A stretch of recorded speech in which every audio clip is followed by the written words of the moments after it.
Hello, hello. Welcome to Demasked. I'm the Baron, and today we're joined by your host, Fresman. Fresman, it is a pleasure having me on. Where am I? Who are you people? And that's how you hijack a show. Oh, well, hey man, thank you so much for coming on. Thanks for having me. This is fantastic. Yeah, how you doing today? Oh, peachy keen. We're about 3-drink Baron right now, so we'll see what happens. There we go. So, how long have you been doing horror stories on YouTube? Well, shoot, maybe about 2 years now, almost. Almost 2 years. Time flies.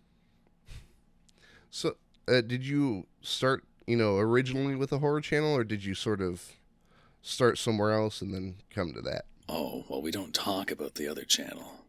Uh-oh. The shame. It's, and that's sort of something that happens. You feel guilty about not putting out content after a certain amount of time because you feel a bit of an obligation to the people who listen to you. Yeah. Well, I can understand the sort of self-imposed obligation, but I think what can potentially harm a lot of content creators, especially when they're starting out, is unfair deadlines. Oh, yeah.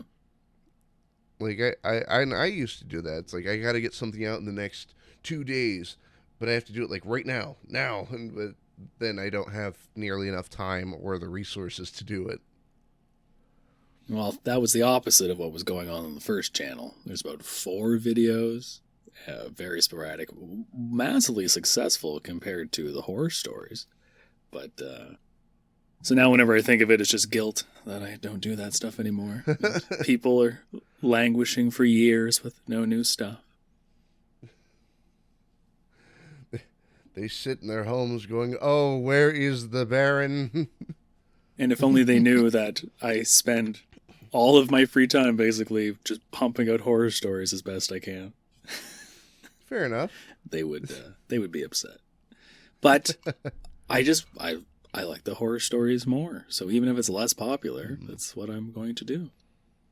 Now, so do you write your own horror stories, or do you get them from outside sources? Vast majority outside sources. But a few of them I've written myself, yes. Well, I'm staring at not your most recent one, but your second to most recent one, $3,000 to stay in a haunted mansion. Oh, yes. I'd do it for $100. You kidding me? I'd do it for nothing. But the caveat was a year. You'd have to stay in that house for a year. Would you do that? That's a hell of a caveat then. So you'd make a bit over $1 million. Would you stay in a haunted house for a year for $1 million? Yes. Oh yeah, me too. Hands down. Done. Sealed. Sounds like a dream. Oh, there was no Wi-Fi. There was no Wi-Fi in the house. That was in the story. I got books. It's fine. That's a lot of books, man. I mean, I have. So recently I've been on a tear of reading the Dark Tower series by Stephen King. But heard of him.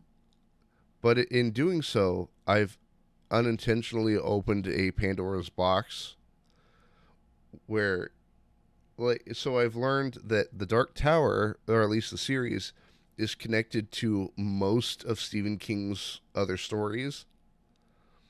And I love connective universes, and so whenever I see a Stephen King book at, Goodwill or Salvation Army, I have to get it because it's part of the bigger continuity. Speaking of connected universes, just came across, have you ever heard of the writer Satterdead? It sounds familiar. Yeah, 100 times I've seen their name floating around the no-sleep spheres, but I started looking into them, and huge collective universe. All of the stories kind of web one another, and it's really cool. Interesting. I'll have to check him out. What was the name again? Well, that's I've never spoke to them, but it's Satterdead. Satterdead, okay. Sterling, There's a buddy, bunch I of need you. people who make large world building worlds. I attempted to do it. I only have one story for my world building thing made. I'm in the midst of my third story, I think, but I haven't had anybody put them out yet.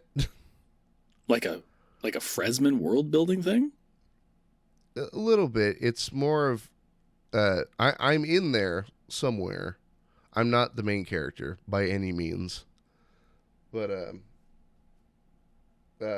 it's a bunch of characters that I created. That how do I word it? There's something I love in writing, and it shows up in movies very rarely, where it's like, oh yeah, I brought this character I made up back for this thing, right? Like the most recent thing I can think of it was Psycho Gorman. Have you seen that? So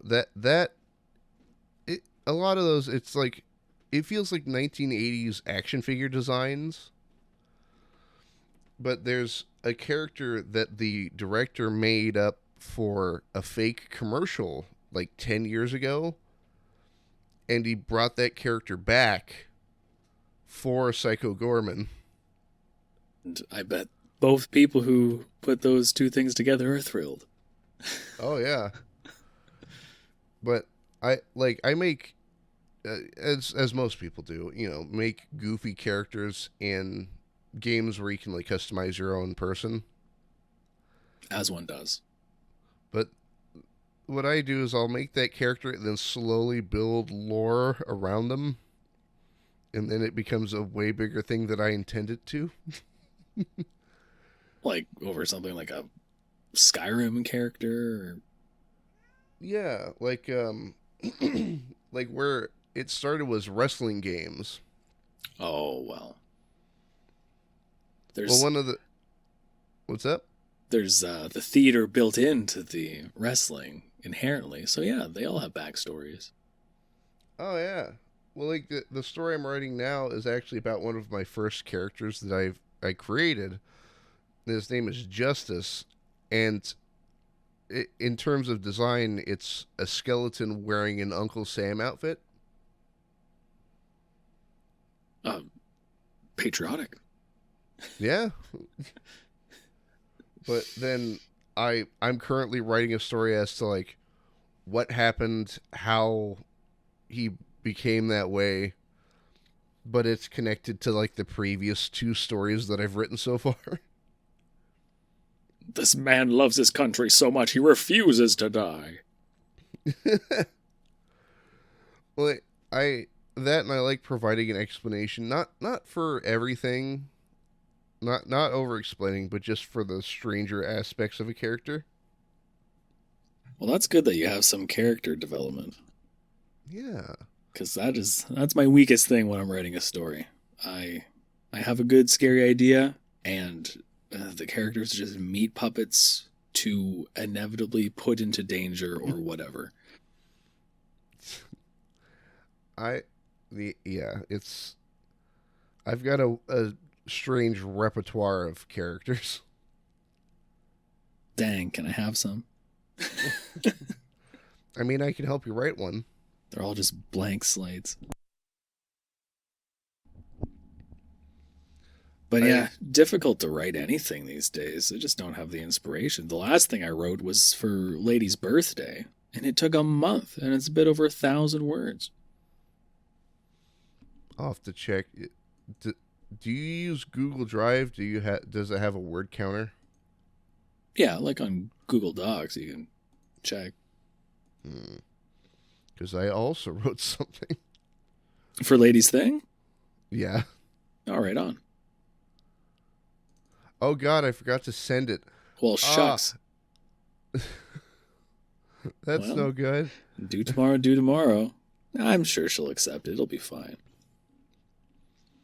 Well, I've already recorded it. I just haven't sent the thing over. Send that shiz in. But no, I used to write a lot of horror in high school. but it was specifically no-win scenarios. But like it, yeah, it was unfair. So that's kind of the opposite of how we're writing for No Sleep, where the protagonist has to somehow get their message out. Well, it's a lot of times it's from the either the third person perspective of describing what's occurring, or the one that I've written for Ladies Thing is from the first person, but it ends with a no win scenario. But yeah, I was going to make a point not to talk about Lady for the whole thing. I was going to pretend to not even know who she was. who? Exactly. Who? What? Who? What's going on? No, but the horror community's the best, eh? Don't you love those guys? I'm consistently surprised with how welcoming the horror community is, and even especially because I personally am not a horror channel. I can write horror, and I interact with a lot of people in that community, but I don't have any creepypasta stories on my channel. You have a rather niche market. You're kind of shooting fish in a barrel. Your bread and butter is talking to narcissists about themselves. It's pretty easy, Frez. Oh yeah. And I'm the So greatest narcissist of them all. you just have to lead with, so how cool are you? And then it's like, oh well, since you asked. Yes, that is actually how we did it. Oh well, that and like it was unintentional that I talked to the the horror community so much, but the joke I've been using thus far is that people in the horror community get back to me the fastest out of anybody. Well, who else would you talk to? Are there other people in your life, Fresman? Are there other channels? Are there other genres you're interested in, Fresman? Well, the point of Demasked is to talk to, well, anybody on the YouTube spectrum. Oh, I thought because, not me, of course, but a lot of it. There's a couple people out here. I don't think they're actually the monsters they pretend to be. Of course, I am a scary ghost who lives in Scotland in a pocket dimension. But I thought the whole aesthetic was to demask them because they're wearing masks. And I am totally an accursed mask who runs a talk show. Yes, you are a cursed mask that runs a talk show. And that's something I love about you. Thank you. Well, the general concept of the show is just to get, how do I word it? I will never ask somebody their real name or, describe to me what you look like or something like that. But it's just I want to know more about the person behind it, more so than the like. I'm never gonna break kayfabe, if that makes sense. And that's fine. Like even in this conversation, sometimes the Baron's going to answer, and sometimes I will. Sure, and that's totally fine. I've emailed a couple of people with the sentence, "You can do the interview in character." Which is good. Keeping the internal structures of your own lore intact is important. Well, and it's simpler that way because personally I'm awful with names. Like I run into that way more often than I'd like to in my real life, where somebody's like, "Oh yeah, so I was talking to Janice the other day." I'm like, "Who the fuck's Janice?" Like, I can't, huh? This is something I was talking about the other day, but what's your opinion on face reveals? It's I think it. Hold on. I don't like it when the fandom surrounding a masked person is desperately trying to unmask that person. You know what I mean? It's like, oh my god, guys, I got a screenshot of so and so's face. Oh my god, that sort of thing. Oh, that's not But cool. yeah, but if it's up, I believe it is entirely up to the creator, and like personally, I'm never gonna do that But why? Why won't you do it? because I don't want to. It's that it, and it is really that simple. I like the separation. I like the separation. It's nice. It's What? clean. Everything is pure. We can all be. I would much rather us all be our little personas and everything stay the same forever. Well, that, and I feel it's, how do I word it? It's, I feel for, even in terms of, if we boil it down to just Demasked, negating anything else I do on my channel, I think it's easier for guests or anybody who interacts with my channel to just only talk to the blank expression of my mask. Well, that's what I'm here for, so. Exactly. So, how do you feel about it? oh, basically the same as you. We keep everything nice and separate. Don't have to worry about stuff. It keeps the mystery alive. From what I've seen, it is really frustrating to some people. And that's fine, but I think they're a very vocal minority. I think it's hilarious at a certain point. There was a person that I interacted with that would try to guess my name, but without like the pretense of guessing my name. They wouldn't be like, "Hey, I'm gonna try to guess your name." It was, "How's it going today, Jacob?" I'm like, "That's not my name." Well, even if it was, you're not going to confirm it. Exactly, because I'm a jerk. Yeah. So, whatever. I guess they're just having fun. Oh yeah. Well, I had a guest recently try to guess what I looked like just from voice alone, and they got most of it wrong, and that was hilarious to me. Well, they're probably trying to guess the poor husk that you're attached to. Yeah.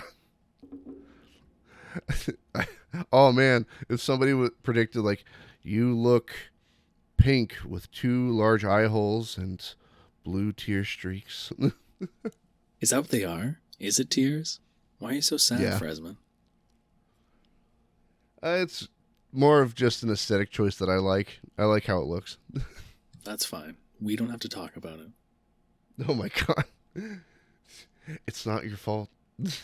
Just the most like hard left turn turns into a Barbara Walters interview. So how does it make you feel to wear the mask? If you're not crying now, you'll be crying by the end of it. Yeah. But no, I like minimalist design. Oh, and it's very good for that. Like I do love your whole aesthetic. Thank you.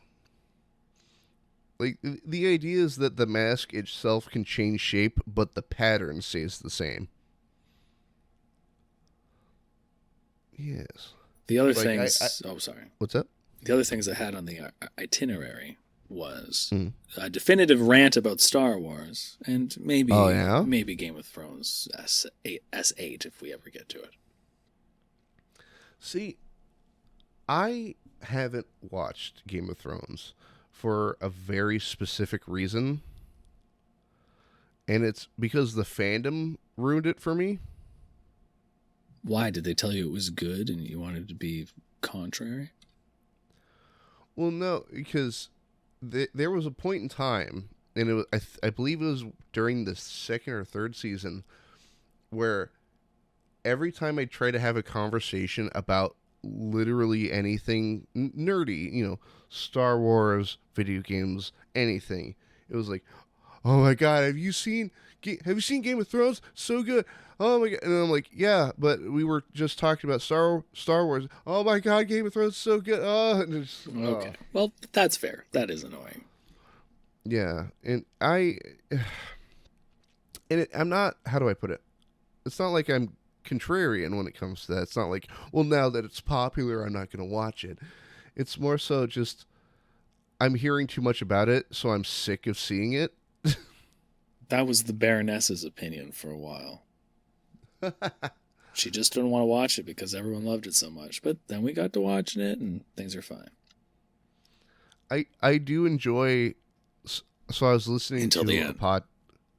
Yeah, I was listening to a podcast recently, and they brought up that they've never seen a fandom just outright deny that the last season of a show even happened. It's just, well, that, and one of the things that, like, and I'm no expert in writing, but there's got to be some continuity, man. But one of the things that was sort of the harbinger of doom for me is they were, what's it called? They were interviewing one of the writers, and they're like, "Oh yeah, Daenerys has no idea that the Iron Fleet's coming." And then somebody edited in the literal last week's episode where somebody goes, "Hey Daenerys, the fucking Iron Fleet's coming." Got it. Like they're pointing at a map, like, check that shit out. Pardon me.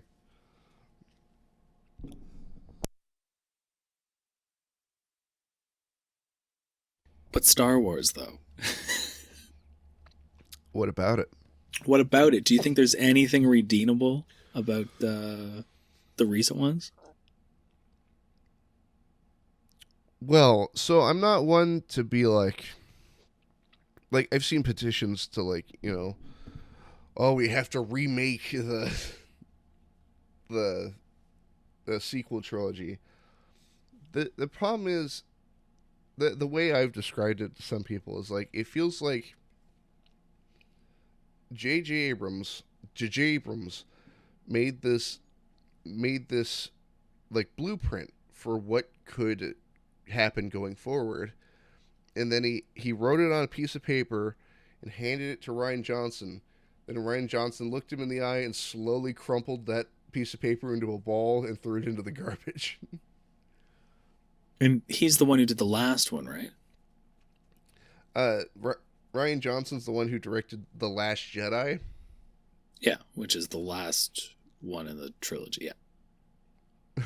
They all blur together. I have a really hard time keeping track of which one is which because they're all just. The Rise of Skywalker is the Yeah. last one. Okay, yeah. Okay. Rise of Skywalker is the last one. Last Jedi is the one where the irreparable damage is done. And the Force Yep. Awakens is like annoying. Uh-huh. Well, it's like Force Awakens I liked, but I won't say it's amazing, but it certainly is a good jumping off point. It's a good springboard is what it is. But then you leave all of these unkempt threads that then have to be resolved, but then they're either not resolved or they are handled in the most clumsy way I've ever seen. And that's fair to say. When I first saw that first one, I came away thinking, okay, not ideal, but it depends how they stick this landing. Yeah. And then they I'm like, okay. fell onto a pile of refuse and burning dumpster fire. Well, then, like, J.J. Abrams came back for Rise of Skywalker, and it's like, so let's take that, piece of paper analogy. Ryan Johnson crumpled it up and threw it away, and then J.J. Abrams forgot where it went, forgot which garbage can it got thrown into, so he had to start writing more. To be fair, I've only seen Rise of Skywalker when I've been drinking, but it did seem like the best out of the three. No. No. We have competent villains. We have salient plot points. We have characters that are doing things. You mean doing things because the story told them to without any realistic expectation as to how they're doing it?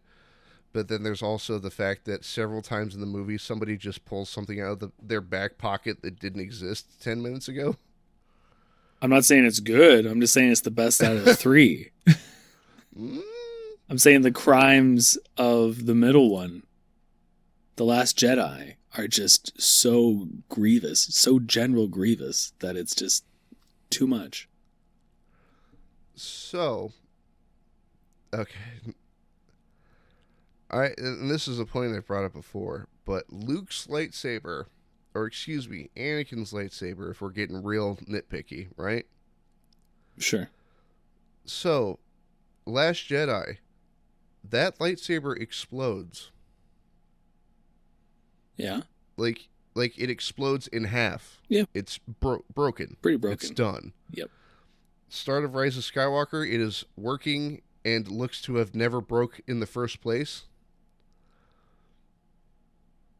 Yeah, that's super dumb. They probably shouldn't have done that. Yeah, and the thing is, the minute she starts using that lightsaber, I'm like, all right. I'm like, if somebody like some random engineer looking dude just goes, hey, I fixed this for you, I can totally forgive it. That's totally fine. That never happens. That would be marginally less infuriating. It's still very bad. It's bad no matter what. But let's unpack that scene when the lightsaber explodes. From General Hux's perspective. The last time you see Rey, she's handcuffed. She's going to talk to Snoke. Kylo Ren's there. Like a bunch of Imperial guards are there. And you're like, you know what? I don't know what kind of weird culty stuff they're doing in there, but let them have at it. Yeah.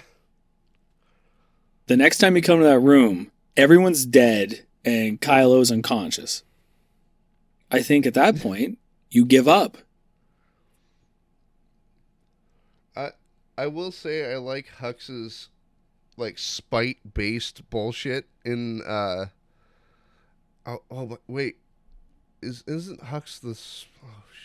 He's the one who's running the stuff for the First Order. Well, if I remember, he's the spy for the rebellion that helps them out. Oh, doesn't he like turncoat in the end or whatever? Yeah, for one of the weirder reasons.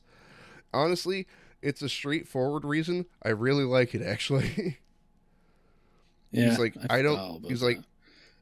he's like, I don't care if we lose. I just don't want him to win. Yeah, which again just makes his pettiness come full circle.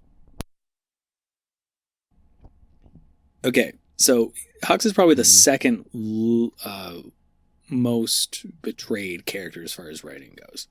Here you have someone who, you have the opportunity to have someone who is running this big military, but he's trapped to the whims of this unstable, emotional magic man who can pop everyone's head off with his mind. Isn't that an interesting plot point if you want to make Kylo Ren, I kept saying Ren. Even if you want to make Kylo incompetent, you could still make Hux secretly competent. You could have Kylo doing stuff like, oh yeah, well, we need to shoot all our guns at that guy for no reason. And then on the DL, trying to like actually thwart the good guy's stuff while trying to evade the notice of Kylo. Well, that's the thing is, like, I'm of a firm belief that Hux has been competent this entire time, but unfortunately Snoke only seems to listen to Kylo. What do you mean? Kylo and Hux are Team Rocket. There's no tension. There's no tension in any of their scenes because we know they're going to make some emotional mistake and screw it up because they do that every single chance they get. So the scene I call into mind is when they're in the AT-ATs or the AT-AT on the salt planet at the end of I made that planet. Yeah, after I saw the movie. but it's like they're firing on the weird space hologram that is Luke, and Hux is like, "Hey, maybe not," and then Kylo's like, "Fuck you, keep shooting." Like, no, he's got the just why are you shooting? And it didn't even do anything. Hux is also the progenitor of the let's slowly follow this fleet of ships. Oh, no. No. They'll run out of space gas and then we'll blow them up. Because no one on any of these ships has a cell phone. That's okay. That's probably one of the fundamental flaws of this whole dynamic. The First Order are the rebels in this situation. It's been 30 years, and they could have done that.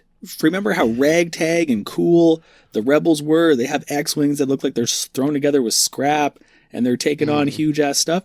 They could have done that with... Everything's dirty. Yeah, everything's dirty. They could have done that, but with stormtroopers and TIE fighters, and they're the little guys trying to run little guerrilla operations against the big Republic or whatever. But no. Well, it's funny because in in the Mandalorian they kind of bring that up, that the Empire's kind of hiding in the shadows, and you see like gross, dirty stormtroopers, and that's friggin' cool, wasn't it? And those stormtroopers, unfortunately, it's only in that show, Yeah, but the Mandalorian's fantastic, and those stormtroopers were scary. We got the impression that they could actually do something. When that first one walks into frame, that was a genuine like, oh shit. Because stormtroopers kind of give like a comical vibe when they're all shiny and clean. Like, okay, here's some guy who's never really fired a gun outside of a practice range. But those stormtroopers in The Mandalorian, yeah. They've been around the block a couple times. They are the 1 in a million one that survived all this stupid stuff that people like Hux had them do. So, speaking of the weird sort of canon, not canon flip-flop, have you played Battlefront 2? Like the most recent one? Like when it first came out, but I just gave up on that. There's all the DLCs and stuff. I was like, screw it. I tried to play the storyline, and there's a moment that is unintentionally hilarious. What happened? So that game starts with the Battle of Endor. Like, Luke is up on the Death Star fighting Vader as you're on the ground as a stormtrooper. And you and your squad are talking mad shit the entire time. This is the day that the rebellion falls. Okay. Yes, we will be victorious. And then they immediately look up to the Death Star exploding, and they're like, "Oh shit!" Oh, yeah, that's kind of demoralizing. And they're like, but then they are immediately like, "What do we do? What do we do?" It's but I can't believe how quickly it was just like, "We're gonna win. This is the day that the Empire succeeds." And oh shit. So imagine being a stormtrooper in the First Order. Starkiller Base just got blown up, and then you had the guys right where you wanted them. They're running out of space gas. We can talk about Planet Casino later, but they're running out of space gas, and for whatever reason, we didn't just blow them up right away. And they turn the ship around, and then they ram at light speed into you, and like wipe out 200,000 people. Are you showing up to work on Monday? Maybe. I would worry. We also have to keep in account that the First Order troopers were programmed from birth to follow the First Order. Now, if it was a standard Empire stormtrooper, fuck no, I'm leaving. Which brings us into Finn, the least served character as far as the writing's concerned. You mean should have been the main character? Should have been the main character. You can do would he have... No, I think Rey would still overtake that just by virtue of the Force and having to be in those key battles. Like, well, Well, no. My argument is that he could stay nearby Rey like he does in Force Awakens and Yeah. all that. But it's, to me, is more interesting watching a regular person struggle with the weird bullshit that everybody else is doing. And that's what so they tried to have their cake and eat it too. That's what Finn's supposed to be. He's supposed to be our person that we can relate to, who's somewhat normal. And oh my God, is that a Wookiee? Oh man, these aliens are weird looking. Fine. Man, this lady is really into me after talking to me for 30 seconds. But you're right. At the end of Rise of Skywalker, it didn't have to be the Rey and Kylo show. It could have been the Rey and Finn show.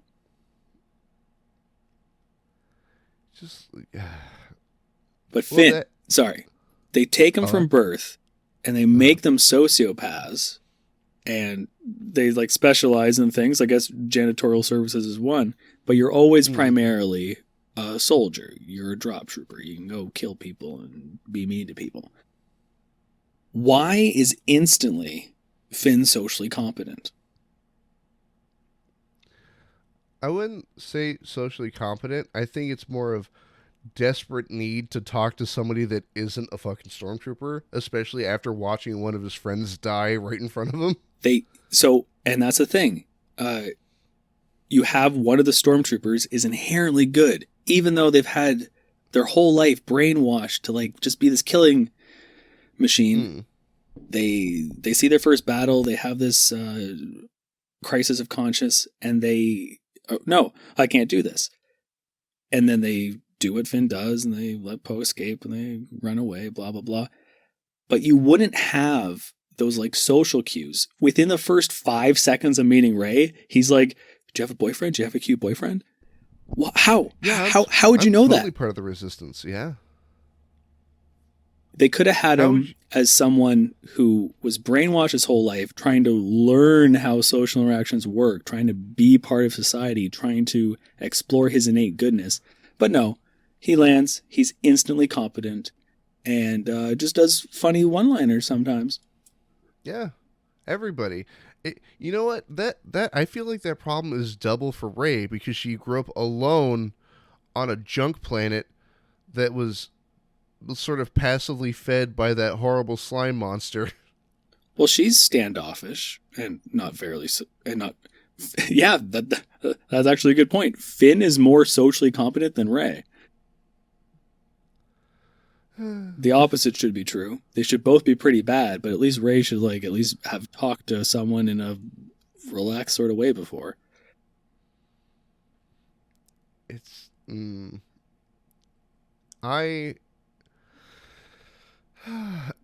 thing is, I have wanted to see, and even before the new series had come out, I've been wanting to see a Star Wars movie or show that is about stormtroopers, but not like Finn, where it's like, oh, he turns good. It's, what's that look like working for the Empire? Yeah, we get little glimpses in the Mando, and I mean, clone troopers kind of do it, but it'd be cool looking from the Empire's perspective. Yeah. Well, the reason I love so specifically the Empire stormtroopers is because, like, so there's the Camino clones, right, from the prequel trilogy during the Clone Wars, and then we have afterward with the stealing children and programming them to be First Order troopers. But with the Empire at the middle of this, they're literally just like hiring people off the street. It's people who need a job. Yeah. And that's so fascinating to me, where somebody's like, they're gonna feed me, so I better like shoot at these Tusken Raiders out in the desert somewhere. Yeah, there is definitely a story to be told there. Like, it's, well, that, and like there's a hint of it in Solo, where Han joins up with the military or the Empire to get off of whatever, I think it was like Praxis or whatever planet he was on. So hard to remember stuff from Solo. It wasn't terribly bad. I just I feel like it set up a good amount of stuff that just isn't gonna happen. You know? This is something I'm going to say. We Oh. live in a timeline where Rogue One is the best Star Wars movie made since the prequels. Yeah, okay, fine. I That is sad. okay, thank you for like putting that cap on the end of it because There we go. I ha- I have my own set of problems with Rogue One. I remember having problems with Rogue One. I wish I had those sweet little summer child problems with Rogue One. No, because it so with the extended universe, or excuse me, the majority of the extended universe no longer being canon, some of the best characters in Star Wars no longer exist. And one of them did what that movie does in 10 minutes. Well, you gotta stretch it out. We gotta sell movie tickets, man. Jeez. So, Someone's gotta eat too. sure.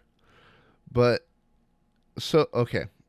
So, to very generally summarize the events of Rogue One, it's about gaining the Death Star plans to get them to Leia at the beginning of New Hope, right? Yeah. So there is a game that came out in, I want to say 98, but it's a first person shooter and it looks a lot like Doom, but in the Star Wars universe. But it features the main character, Kyle Katarn, who is an amazing character. Like, he's in several games and he goes through so much shit. But the first mission of Dark Forces is to obtain the Death Star plans. And I've figured out how to do that mission as fast as possible. It takes around a minute and 30 seconds to get that mission done.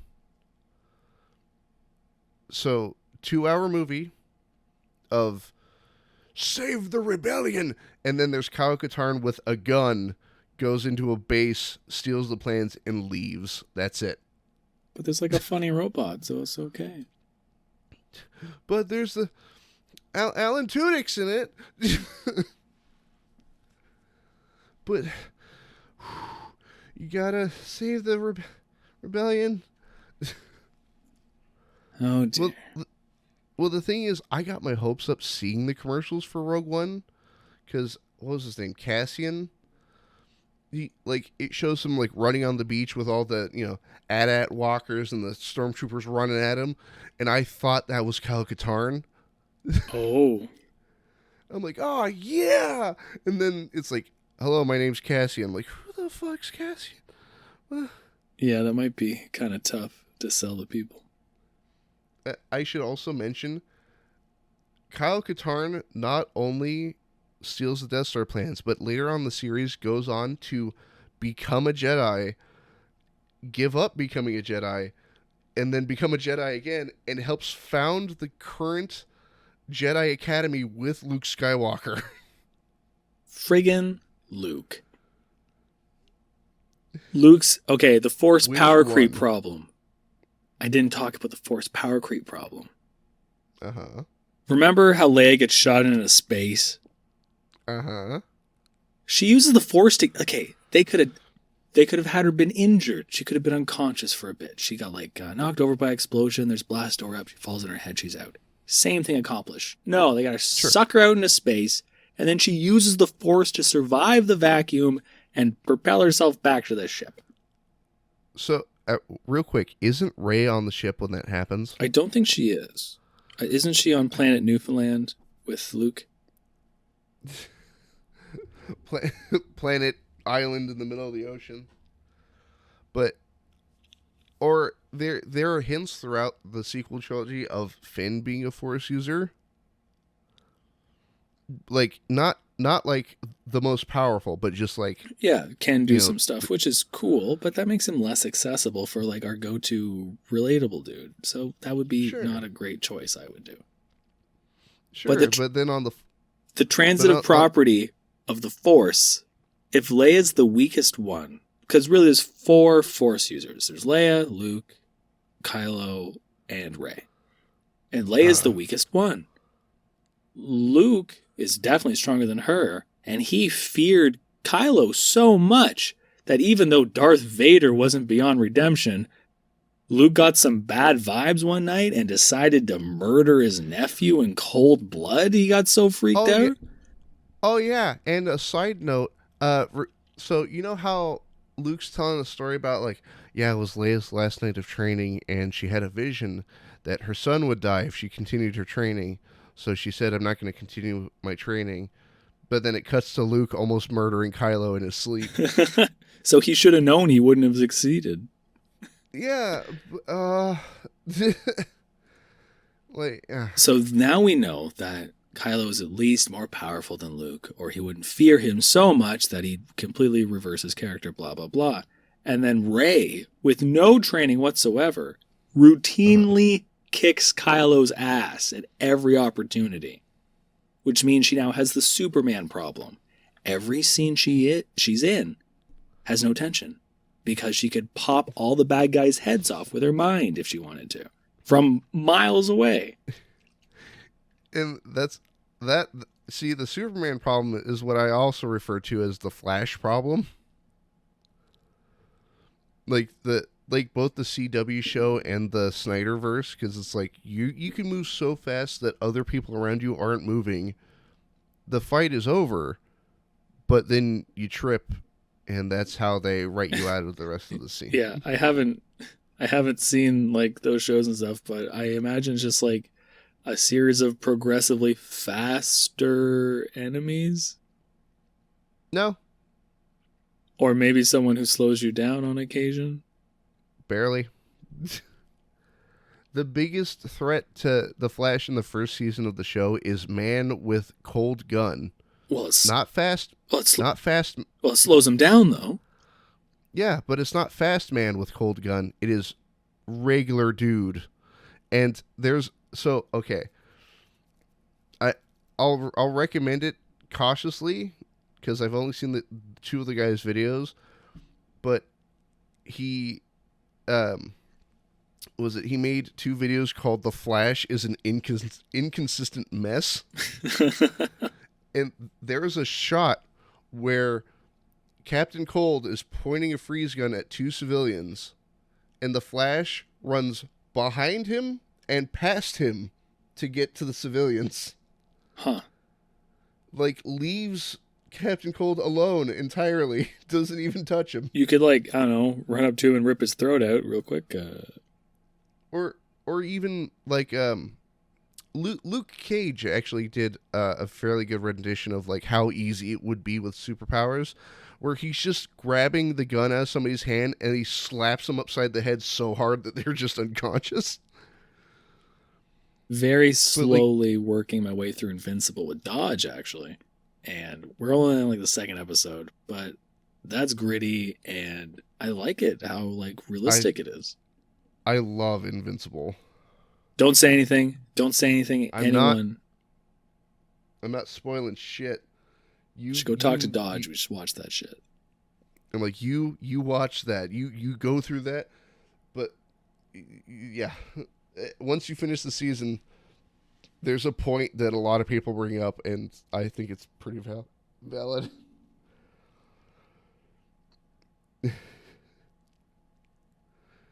It's nothing terrible, thankfully. Oh well, I'm all pins and needles now. Oh yeah. But I like, how do I word it? So, in terms of superheroes, let's have an arbitrary debate. Sure, Marvel or let's do DC? For what? For the heroes, Marvel or DC? For the heroes, what? For their character, for their powers, for their strengths? What do you mean? like more so the general concept. Like, do you like Oh, like Superman and Batman, like the Justice League more, or the Avengers and all this more? gotta think. You'll want to go Marvel just intrinsically. Yeah, Mm. Marvel. I'd probably go with Marvel. I, I agree with you wholeheartedly, but I think that so I love Superman, but not regular Superman.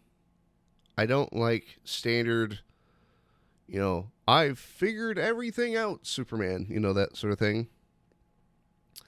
But what I do love is when Superman, this godlike entity powered by the sun, is the bad guy. Hey, that's good.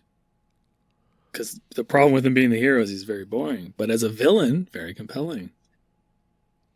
Well, it's not only that, it poses a question to everybody around him of how do we stop this? Yeah, because all of those things get flipped on their heads, and now you have to deal with it. But Batman knows what he's doing. But then there are times when Batman becomes the bad guy too, and that gets even crazier. Except that Batman has a plan for when he's the bad guy, so. Oh no, I'm not talking about like the mind control like episodes of Justice League and whatnot. I'm talking about like entire universes are rended asunder because Batman's the bad guy. Ah, good old Batman. I just think Marvel has been more responsible with handling their properties and how they've rolled stuff out. It's just way more accessible. The characters are more fleshed out. They're interesting. Mm. Well, that and a lot of the Marvel stuff does what honestly a lot of superhero stuff didn't start doing until the last couple years, was dealing with the repercussions of their actions. But in my defense, before any DC fans out there get on my case, there is a comic from, I want to say, the mid 90s. It's a DC story where the Justice League does some horrific shit to the point where they have to mind wipe Batman to make him forget it even happened. Like as collateral damage or on purpose? So, there's, it's not Mirror Master. It's like, I think his name is like Dr. Light or something. It's a villain. But he finds his way onto the Justice League tower up in space. And he essentially assaults somebody who doesn't have powers, somebody who has nothing to do with the team. It's like somebody's girlfriend or something like that. Oh. And what they decide to do is to essentially lobotomize Dr. Light. Fair. But not to the point where he will be in an institution for the rest of his life, just so he is now like mentally functioning at about 50%. So that's why from there on in, Dr. Light has like next to no plan, nothing thought out. It's because he's been lobotomized, because the atom like went into his brain and like shredded a part of his brain. Fair. Good enough. And then Batman found out about it and he's like, what the fuck? Why did you do this? And they're like, yeah, forget. And then I think like Zatanna's like, and you're gonna forget this ever happened. Okay. Surely Batman's smart enough to know that he doesn't have the best sense of justice. Oh yeah. Like, he's kind of weird and arbitrary and hypocritical sometimes. Well, I read a story, or not a story, a green text recently that actually offered a pretty good explanation as to why certain criminals are repeat offenders in Gotham. And it's like, I'm poor, I need money to fend for my family, I try to rob a liquor store, Batman shows up, beats me half to death, shatters my ribs, breaks both my arms. Now the medical bills are piling up, and we're in more debt, so I have to keep doing crime to get money to pay the bills. Oh yeah, for those small time guys, it totally makes sense that he's just but he's perpetuating all the crime on all the levels. Mm-hmm. And he's got to know that. So he's just into it. He's weird. He's arbitrary and hypocritical. Well, that, and specifically for the Joker, almost, I'd say like roughly 60% of what the Joker does is just to mess with Batman. Yeah. Like, a lot of the comics and like some of the cartoons is the Joker like, I'm going to blow up this museum, and he sits around going, God, I hope he shows up. In just the Joker's case, because other villains would be doing bad stuff no matter what. But if Batman didn't exist, the Joker would be about, what, like 40, 60% less lethal than he currently is? If Batman didn't exist from the get-go, the Joker wouldn't exist. Because in some continuities, it's Batman's fault the Joker was even created. Sure. With, the Red Hood dropping him into the vat of acid. Yeah. But yeah, I think it's more interesting when, like, members of the Justice League are, like, their stories are flipped on their heads. Like the Justice Lords. Those are, that's a messed up everyone story. evil. Yeah, or Earth 2 with Ultraman and Owlman. I remember watching it. It was a long time ago, but I remember Owlman. He was really cool. Something I think about intrusively sometimes is Owlman going, "It doesn't matter." Yeah. And I think that rings true for a lot of things in life. Well, this is good. I'm going to so the whole point of your channel should just be a drama channel, and we can debate things. This is what we need. We need to disagree on things, Fresman, and then we can talk about those things.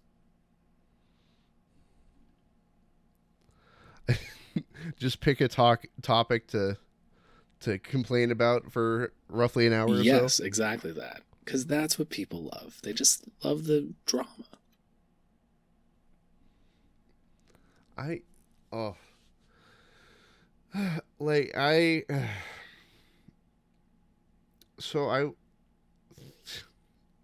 well, that flustered. Have you heard about the Rolodex? The Rolodex? Yeah. Go on. Do you know what a Rolodex is? Oh yeah, I know what a Rolodex is. So the Rolodex, in my mind, is how my brain recalls obscure information. Cool.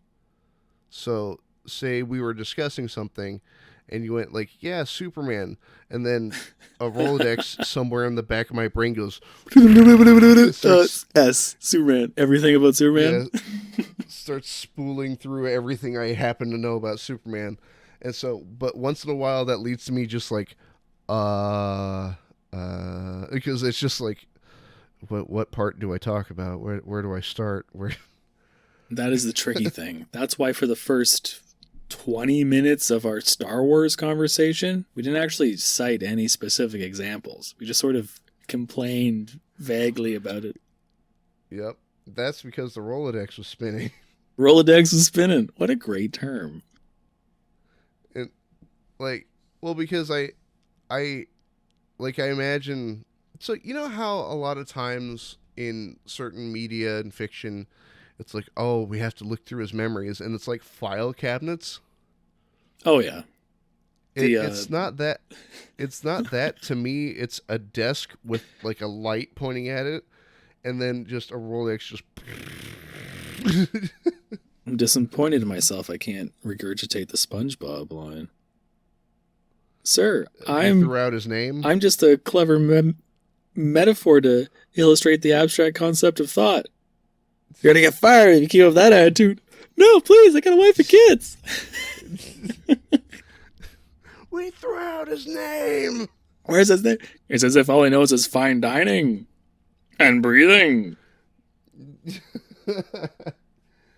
I like the Rolodex is, it's both a blessing and a curse because like I'll be in a comic book shop and I'm just like don't start talking comics, like don't do it, like that, I'm like that. I'm like, that guy behind the counter does not want to hear it.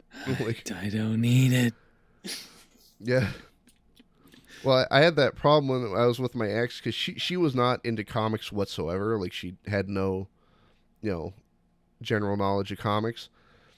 And I felt so bad one day because we were in a comic book store. I'm like, oh my god, look, they have Exo Manowar and like Rom Space Knight. Check this out. And she's like, uh huh. Yeah, yeah. I'm like, oh. I feel And, like she had already compromised in that situation by virtue of going into the comic book store with you. Hey man, after going into Bath and Body Works the last 50 times, it's my turn. Yes, and you compromise as well. That sounds great. That sounds healthy. But what was the?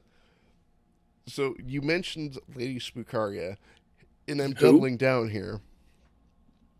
So I once in a while I'll forget that not everybody has their own Rolodex. You know what I mean? Oh yeah, that people don't remember obscure facts about other horror community people. That is really weird when you Yeah, bring up randomly. Oh yeah, no, actually no, I yeah. know nothing about that. No, no. But I was playing a game with Lady and a couple other people recently, and I kept just like, hey, you remember that scene from this movie from 30 years ago?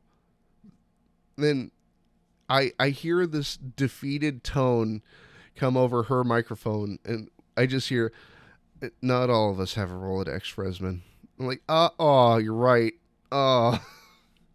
Well, whoever this lady is, she sounds very correct. Well, like I hadn't considered that. I'm like, oh god. I'm like, how often is it that nobody knows what the hell I'm talking about? It's, oh. So And like, horror what's up? stories, horror stories. Mm. I tell them. I tell them all the time. Oh yeah. What's your favorite kind of horror story? Well, shoot. I'd hate to say it, but everyone says it, but psychological horror is very cool. I thought I thought you were just gonna go Jeff the Killer. Jeff the Killer. No, I mean, number two is definitely cosmic horror. Oh my god, I love a good cosmic horror. Mm. I've been working through Shadow over Innsmouth recently. Is that the Magic card expansion? No, H.P. Lovecraft, Oh, okay. Church of Dagon. Oh yeah. Because Magic ripped that off for their one expansion. Okay. Mm. Sorry, everyone. I'm I've dumb. well, I've been trying to step into more Lovecraft stories because I've heard all about, the Church of Dagon, Cthulhu, Cathagas and all the Hounds of Tindalos and all this. But I need the context. I need to add it to the Rolodex. It's good stuff to know. As far as narrations go, I think it's just too dry. I think no one can pull it off in this day and age. Well, there's a channel I found that he has this cadence to him where, how do I word it? So a lot of horror channels, or at least from a couple years ago, they had a very similar cadence. The monster attacked my front door, and Yeah, the monotone people. I know. yeah. But with the person, I can't remember the name of the channel for the life of me, but it was an audiobook narration of The Shadow over Innsmouth by H.P. Lovecraft. But the guy, how he's saying it is like he's reading a report to you, but it works in that context. Like a reporter voice, or Not like, and today's news, not like that, but it's almost like he's reading it on the radio. He's like, I arrived in the town of Innsmouth, and, sort of. like an old radio announcer. Yeah. Cool. Like your Orson Welles, Last Halloween, Madame Raven put on a retelling of War of the Worlds. Nice. And we posted that around everywhere, including the War of the Worlds subreddit. And someone was like, you know what? This is as good as anything. And that's all I need. That's all I've ever needed.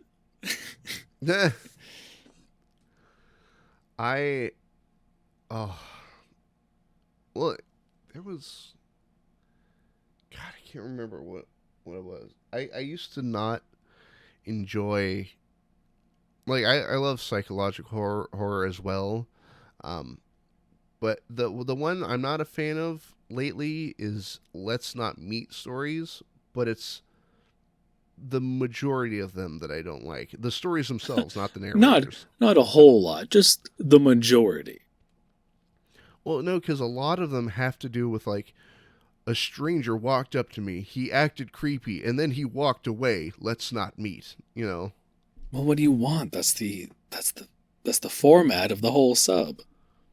Oh, sure, but you gotta give me more than, he stood there staring at me for the next 30 minutes, then he turned on his heel and walked back into the darkness.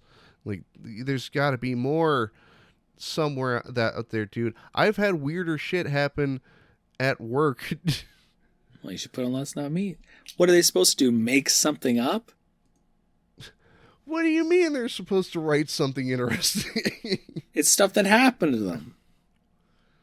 I don't know. 100% of the time, it's stuff that's happened to them. Everything on the Creepypasta Wiki is 100% What are you talking about? real. Creepypasta is creepypasta. That's not real. It's the Earth is flat. Listen. Just Listen. jumping harder and harder. What in the name of God's flat Earth did you just say? What in the name of the disc Earth did you say? Earth is shaped like a velociraptor, and I'll be damned if I hear different. It's shaped like one of those ships from Galaga.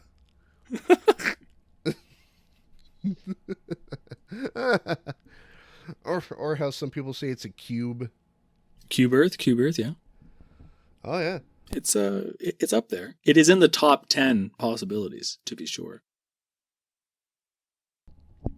Tune in for my documentary on how the Earth is flat. Also, follow up, we're canceling the documentary on Earth is flat due to lack of evidence. Well, I'm sorry. Technically, I mean, if it's cube Earth, it's still flat. For our purposes. Oh, yeah. See, I ran into somebody on Facebook recently that believes in flat Earth, but it's weird because they're not rationally, like, trying to debate. They're just, like, screaming it out in all caps. This is good. This is all I wanted, was to get you canceled. And now the flat earthers are going to show up and just cancel Fresman.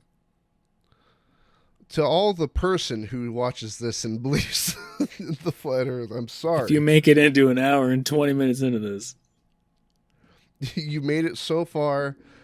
I hope you haven't subscribed already, lest I lose your subscription. I hate to break it to you, but the earth is a velociraptor. It's a cube, you fools.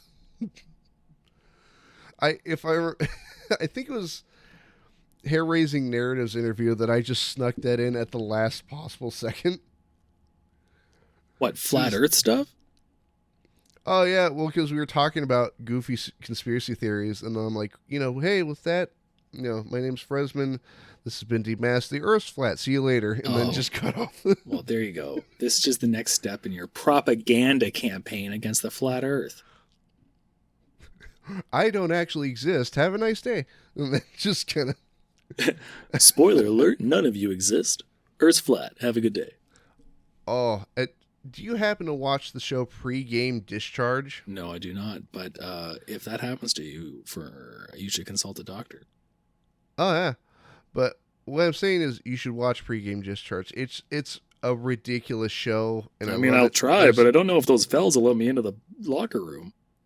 I don't know if I'll be welcome back in the bathhouse. But there was, like, at the beginning of the show, they didn't have the name like set up yet. And there's a moment where he's like, "Hello and welcome to You're in a Coma and you need to wake up seriously. They're about to pull the plug." Yeah. But he's just like keeping the same tone the whole time. He's like, "You have to wake up. You've been in a coma." And it's like a photo of him like holding somebody's hand. Please, everybody loves you. We're all here to support you. We just need you to wake up. Wake up right now, Jeremy. And then if I remember, like a couple episodes later, he's like, "Yeah." Like, he's talking about video games, like, "Yeah, No More Heroes is coming out. You're still in the coma. The plug's on the floor. You're not getting any oxygen. It's, yeah." You're circling the drain, bud. And then I think he sneaks one in even later on where he's like, "Welcome to Pregame Discharge." He's like, "You're in a coma and the simulation is breaking down."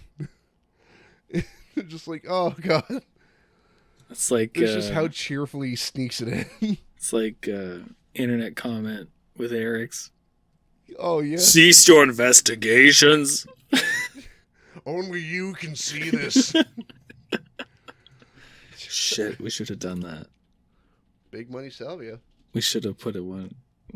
We should have planned one for this. Well, here's the thing, and I'll leave it here because it hasn't happened yet.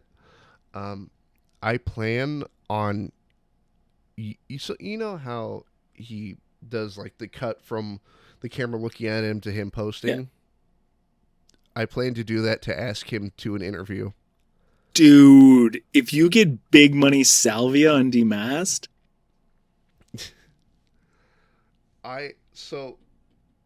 He'd be so mean to you. Oh, yeah. He'd be far meaner than me, and I've probably been your meanest guest. What, so, you know how, his nickname is Big Money Salvia? I'm aware. I'm going to refer to myself as No Money Marijuana. Ooh, it's kind of cringe there, bud. That's the point. You're trying to be ironic about it? Oh, yeah. He does appreciate the irony. It's been on the nose.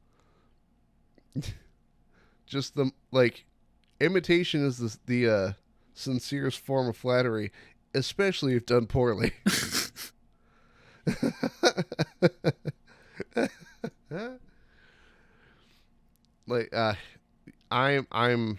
I've been planning that. I have yet to set up my tripod and do that. Yo, Big Money, I've been bouncing my boy's dick doing interviews, and I really love if you were on the show. Bye. And giant dick. And rocket ship. My favorite character out of that entire show is Todd Clorox. Don't listen to them, listen to me, Todd.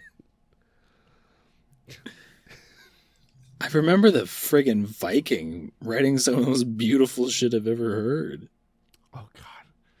Oh, yeah, where he writes that long-winded, 10 tweet posts. I was like, dude, stop. What are you doing? And he kept going. It was like, this is really good.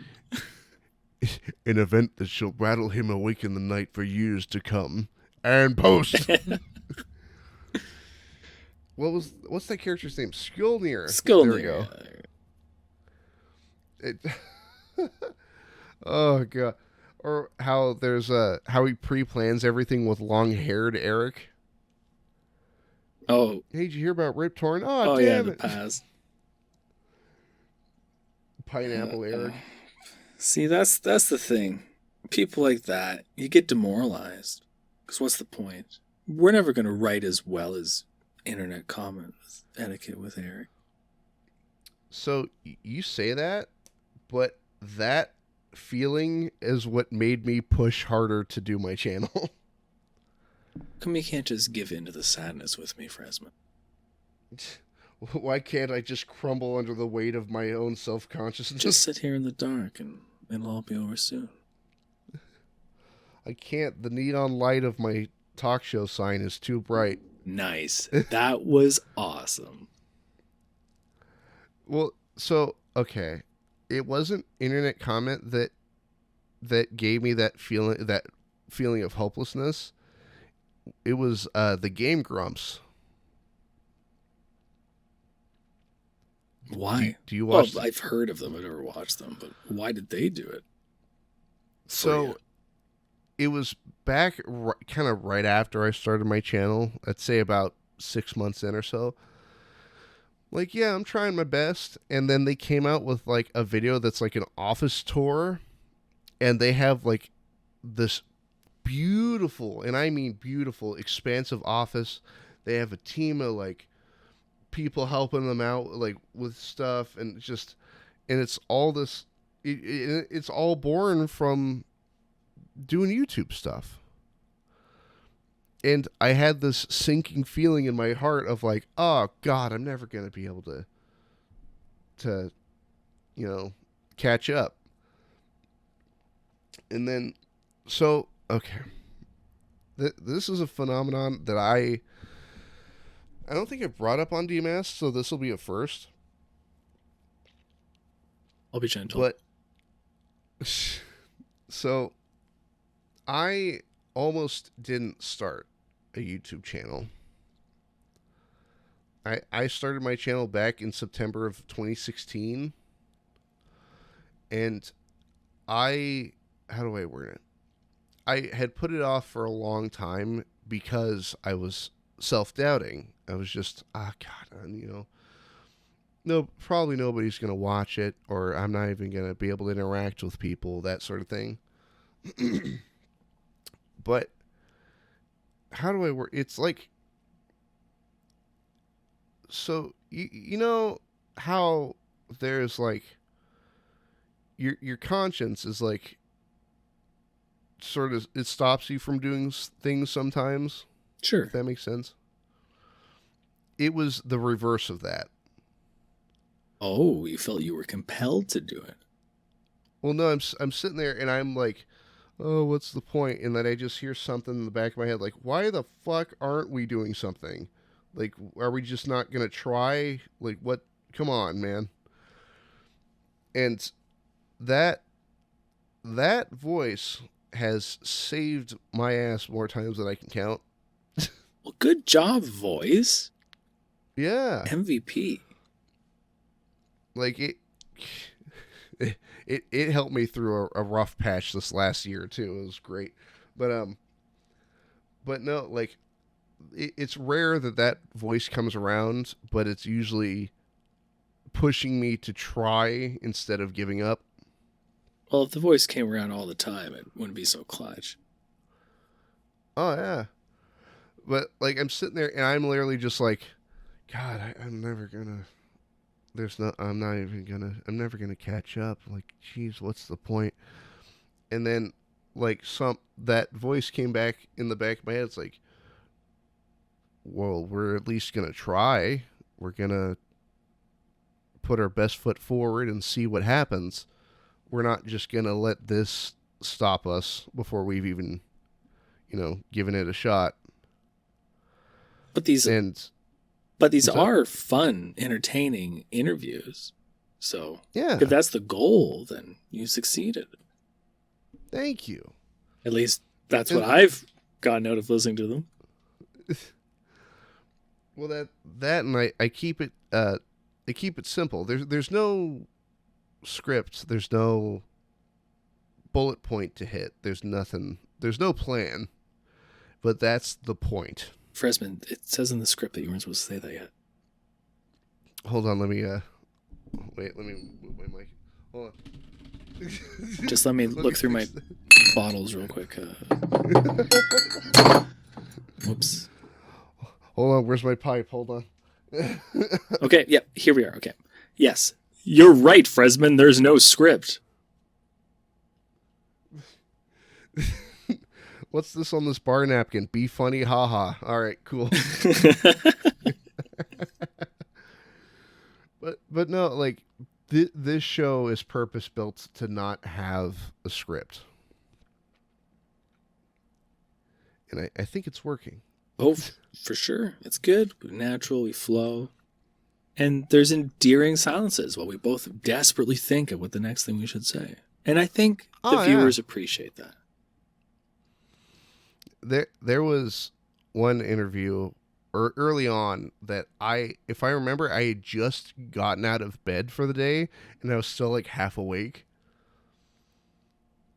And I'm like, "What do you do on your channel?" They're like, "Yeah, I do this and that." I'm like, "Yeah, yeah." What do you mean? Like you were sad about it? No, like I am not a morning person. Oh yeah, mornings suck. Jeez. and and so I'm at my desk and I'm like half conscious, like, yeah, man, that's crazy.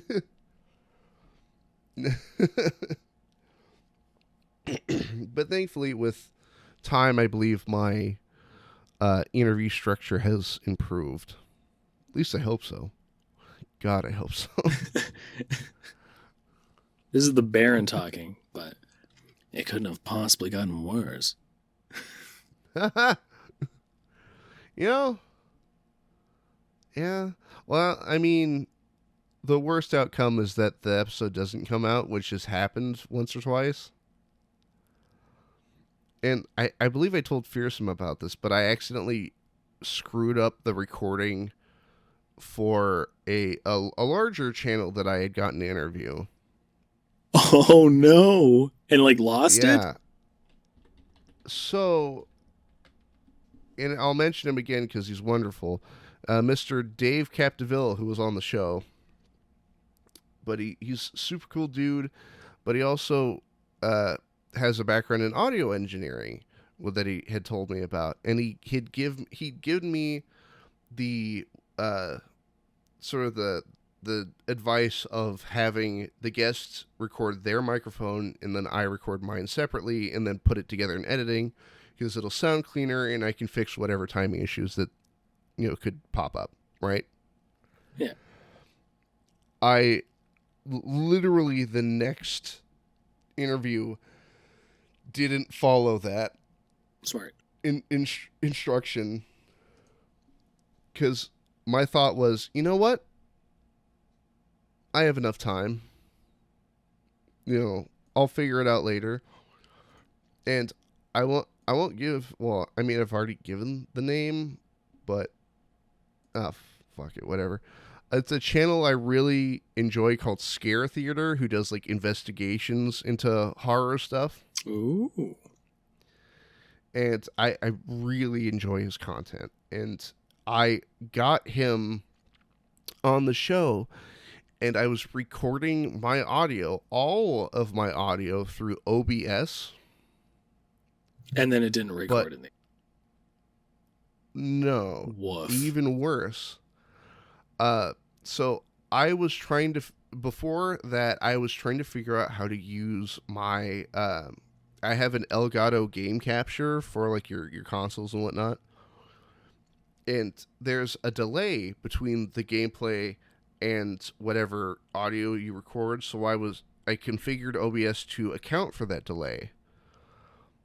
But I didn't change it back when interviewing Scare Theater.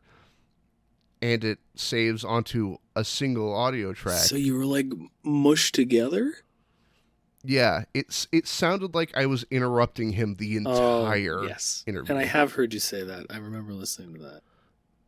And that and I think about that and I just cringe. I just curl up into a ball. I'm like, oh God, what have I done? Oh, the greatest hits of cringe you remember at the strangest times.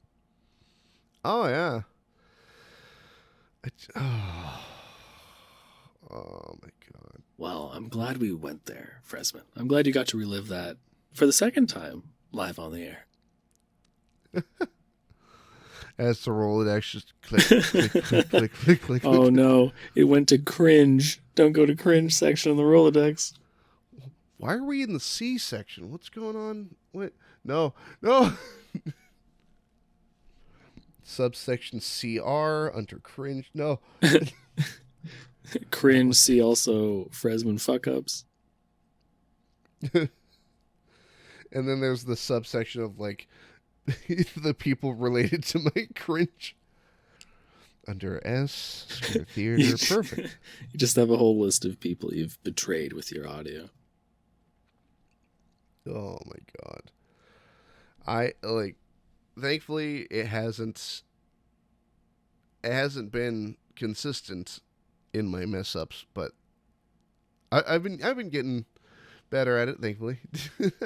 Hey, I literally fantastic story I just did. It's an hour and 10 Oh. minutes long, so I just hired a necromancer. I missed the middle part of the story. Oh. It was a 3-part story, and I recorded the first and the third. And it's just really well written and like pretty seamless. I was like, oh, well, that's weird. I could have sworn there was like, this is the first time they mentioned a crow, but there was just like 2 warning signs that I screwed up. And I was like, oh, well, let's keep going. And no, I missed a whole page, a whole. So that's rather embarrassing. Yeah. Yeah. Yeah, I understand that one too well. Oh, the worst mistakes. Let's just do a supercut of the worst mistakes we've ever made doing our narrations and audio stuff. Well, so I was recording that story for Lady the other day, and there was a line that I had written that I for some reason I couldn't say it, like it would just get all jumbled. Oh yeah. And was it Can't even say it and it now. was like, well, I'm trying to remember the exact term. It was like, oh god. It was like I had been tempted to lift it to take a peek. And then I'm like, I had been tempted. Yeah, just like a little bit of a tongue twister with the L's and the T's. Yeah. And something I had to learn both doing this show and recording things every once in a while is slow down. Yeah, that's a big thing that a lot of people do right off the bat is the pacing is so fast. Well, then whenever I'm like reading my own story, I'm like I feel like I have to like just push through it, you know? But no, you take your time Yeah. so people can understand This is the point of what you're doing. The words is the entire reason they're listening to you. Savor them. you. Yeah. Take time with them. There's certain points when the story mandates that you do speed up a bit. If it's like a tense scene, if action's happening, speed up then. But otherwise, just relax, enjoy it. Well, have you so there's do you listen to very many audiobooks? No, but if I want to make them, I should probably start listening to them. Hmm. There's a story or a book that I love called Voices from the Edge Volume 1 by Harlan Ellison.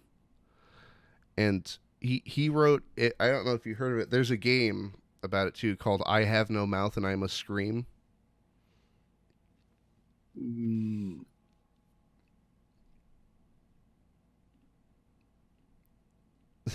I heard that yeah, that I don't know. groan of uncertainty. Uncertain groan. But how he reads his stories is really interesting because he also narrates. He reads from the audiobook, but he has there's these moments in the story I Have No Mouth and I Must Scream where it's not that somebody is talking fast, it's that the situation is happening fast to the character. Yeah, that's a good time. And so he does this thing where with his speed, his tone will slowly start to rise and like get more intense. Yeah, sounds like you know what he's doing. Oh yeah. And what I'm saying is also to the wonderful party people at home, Party people. Oh yeah, party people. Which is something I said before even starting my channel. I don't know why I do. I don't know where it came from. What, the But party people party thing? people. Yeah. But what were you going to say to the party people? Oh, go check out Voices from the Edge Volume There 1 you go. by Harlan Ellison, preferably the audiobook. See, for audiobooks, I'd have to have, because realistically, I have like 5 voices. And that's fine. I can anchor to them pretty easily. But there could be 15, 20, 50 million characters in an audiobook. And you know what? Half of the people out there, the girls. And That you got to be able to like put them in stories. So I need to do a pretty good and you don't have to sound exactly like a girl. We can't all be lucid friggin' lupus. I love when narrators don't even try to put on that voice. It's like, I'm a 17-year-old girl. So that's a different creature because sometimes I'll do when I do ghost stories, like true ghost stories. Sometimes the person I happen to is female, and I'll just say like, yeah, I am a mother of 5 and blah blah blah, and just use my regular voice. But when you're doing a character in a book and you have to differentiate the characters, you have to do a little bit something. But it doesn't have to be perfect; it just has to be passable to differentiate the character. So I got to work on that because I've had 2 really mean comments my entire history. And the meanest comment I've ever got was my first one. And it was very demoralizing. But the second one was, yo, don't even bother doing girl voices. You're the worst, blah, blah, blah. And to be fair, they were right. I did way too much processing and it was a travesty. That's something that I got to work on. I see. I love meeting like negativity with even more positivity, but like not so much in that I believe in killing them with kindness. It's just I find it's more annoying to do that to them. So you're being nice out of spite. That's admirable. Oh yeah. I do that in online games all the time. Well, the thing is, I'll enter I'll play like Team Fortress 2, and I'm genuinely asking everybody how their day's going. But then it's like, hi everybody, how's it going today? And then somebody's like, fuck you. I'm like, haha, great. It sounds like you're both having fun in that situation. You're both doing what you want to do. And I'm not going to let it get to me. That piece of shit. I'll kill you. Just, oh, God, what was the... hell, I can't remember. But? It's out there somewhere. Somewhere out there. Oh, dang it. Now we're going to get flagged. It was a perfect rendition. Out there. Damn it. No, Freswood, what are you doing? Now it's happening. The audio protected. But man. So one of my favorite pastimes to do during these interviews is I'm scrolling through your videos and I'm reading the video titles, but only taking it at like face value. Okay. Like there's a story here called "My New Mattress Smelled Like Flowers," and there's like a guy's face like, ugh. I'm like, what's so bad about it smelling like flowers? Like what's the problem? There was a reason it smelled like flowers. It's because there were flowers in there. It was probably just Lysol. Like I imagine they just sprayed it down like with lilac scent a bunch to cover the body. Spoiler alert. Still listen to the story, guys. Well, like, and then I'm staring at this other one. It's like late night radio. I'm like, God, I used to listen. Late night radio is dope. That's with Dodge too, eh? Oh yeah, Dodge this 82. Yeah, man. Oh, yeah. Who won the acting award all the time. Acting. Huh. I bet you thought I was asleep. Acting. Or if it's me in that case, like I was. Yeah, actually asleep. He's not a morning person. Yeah. It's it like I fully plan on taking this show to like a live setting. What do you mean? Like, Like going to meet the people in person? well, no, like having a camera and a set, and like a Letterman type, have the desk and the chair. I'm afraid I don't know what Although you're talking about. I've only seen Between Two Ferns. Okay, between two Oh, ferns. okay. What's the easiest way to reach you? Email. But but I do have a plan for if somebody can't show up to the set. And I think it'll be just weird enough that people will like it. Are you going to put them in a chair and a TV?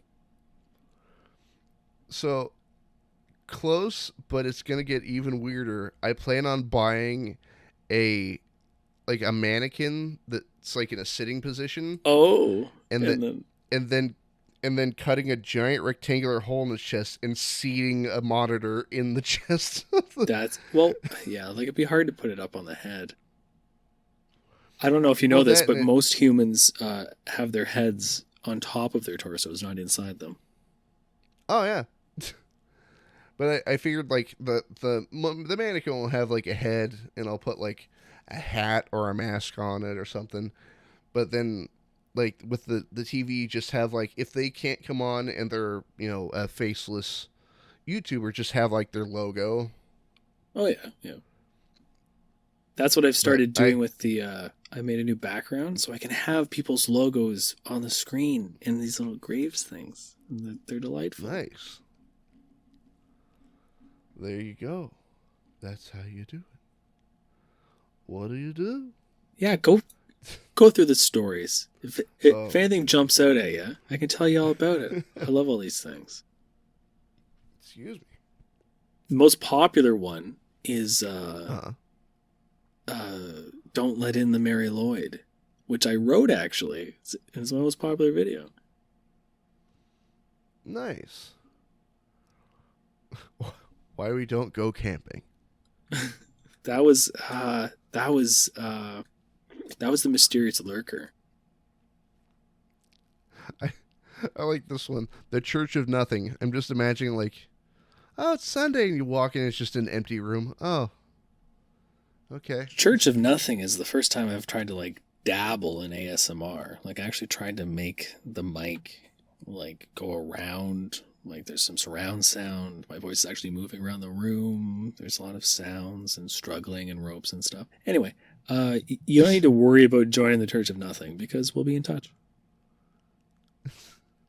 Just, I'm imagining that there's a moment where it's like the mic's like way over here, and you're just like, you want to learn about Jeebus? It wasn't me moving. It was in editing, I moved the mic positioning around.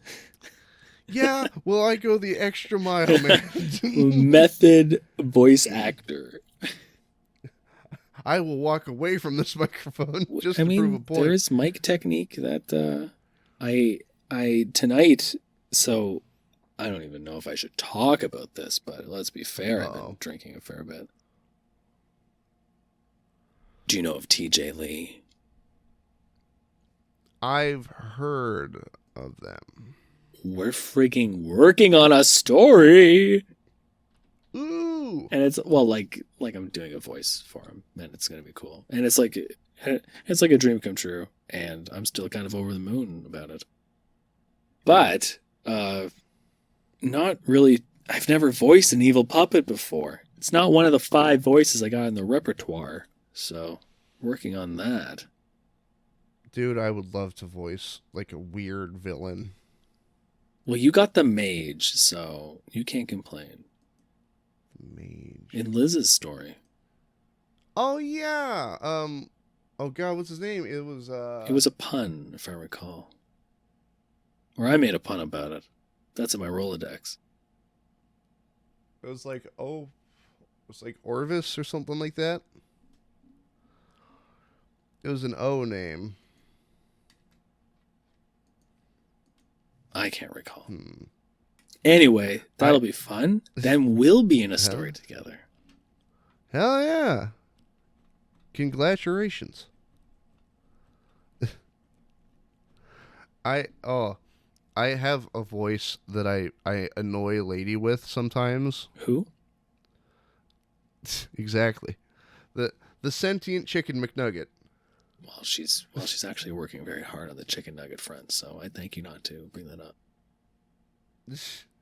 You know damn well. But it's like a nerd voice that I pair with like this like heavy breathing. Oh yeah. And she hates when I do it. What's it sound like? Give it to me. Well, it's whenever she'll like explain to me like her DMs from like creepy people. Like, are you doing anything later? What do you mean? Hey. Not anymore, you Chad. We're going out. Hey, are you single? Well, I am now. I'm sorry. I've been courted by another. You should have heard their voice. It was so lyrical and how nasally it was. Just like mine. Not gonna lie, kinda hot. Sounded like they had a sinus infection. It was fantastic.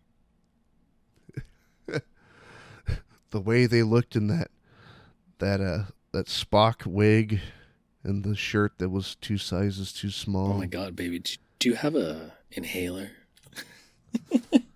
God, I love the way how he smells like feet all the time. 1 puff or 2. Puff, puff, pass, my guy.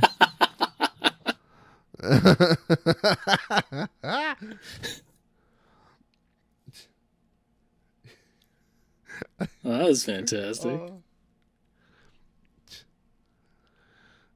And then he showed me his lightsaber. That's not a euphemism. He actually had a replica lightsaber. Then he with him. pulled out his lightsaber. And then I proceeded to rant to him for 50 minutes about how the new Star Wars episodes suck. He yelled at me for liking the prequels. There's no reason to talk about the prequels because Harry Plinkett, Red Letter Media, did the definitive review of them. It's perfect. But you did. I watched this episode with... Oh, that's not a very good one. Let me work on it. Now, I saw this episode with 16 cheerleaders, and they all said if I let them go, they wouldn't tell nobody. So, that Plinkett voice, have you seen Smiling Friends? No. So, Mike Stoklasa is in Smiling Friends, and he does the Plinkett voice. And I don't know why it's such a upsetting speech, but it's so fun to recite. You send me your email, I'll send you a pizza roll. I can see my family ride the roller coasters or hang out with friends, but at the end of the day, the sun's still gonna explode. And it's all for nothing. You're just like, oh. What's wrong with your face? You didn't think you noticed it, but you did. It's perfect. The subplot that he's a serial killer is more interesting than the plot of the prequels.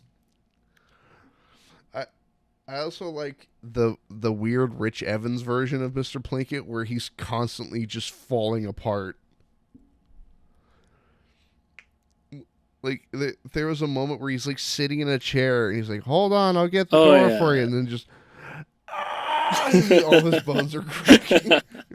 Yeah. Oh, never mind. Turns out it takes 3 cans of Raid to kill that prostitute in your air vents.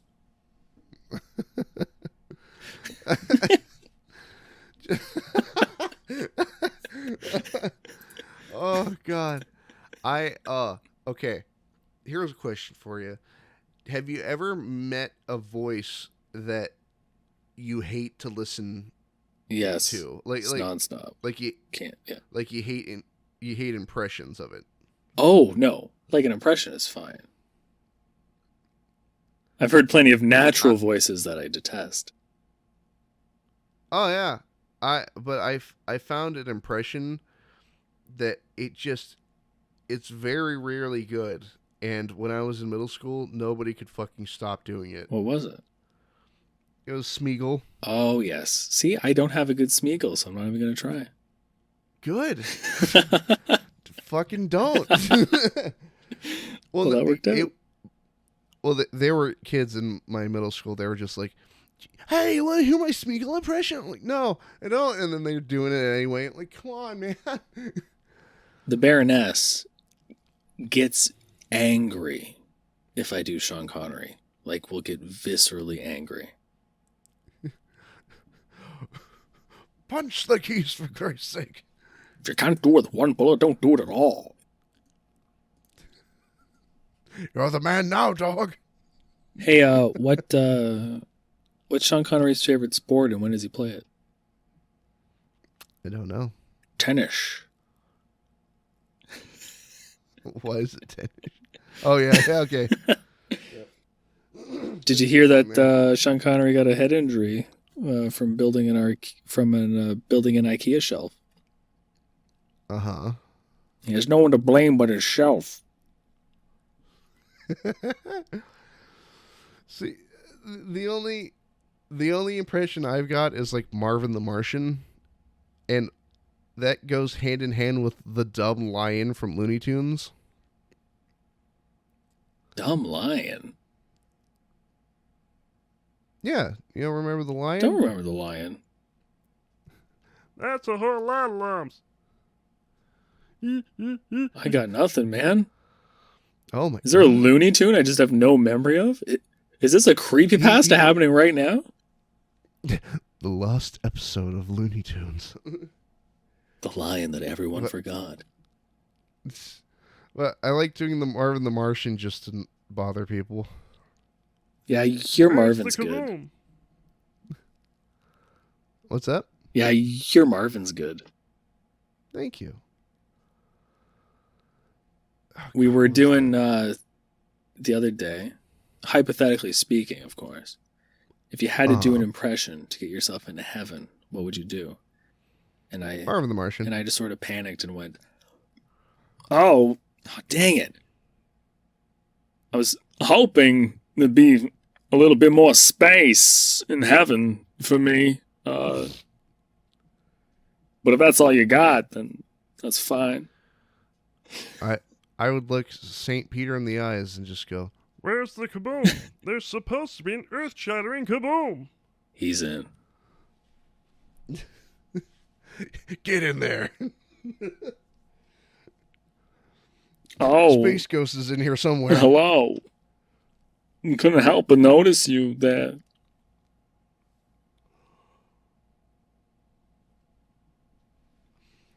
Also, Lady hates it when I do the Vault Tech representative from Fallout 4. Who? Have you played Fallout 4? Oh, yeah. I know the Vault-Tec guy, but... She hates it when I do that voice. Who gets mad? Just the joke is dead. The joke is dead. Oh, my God. I've written myself into a corner. Good morning. Yeah, doesn't he just sound Vault-Tec calling? like a generic 1940s dude?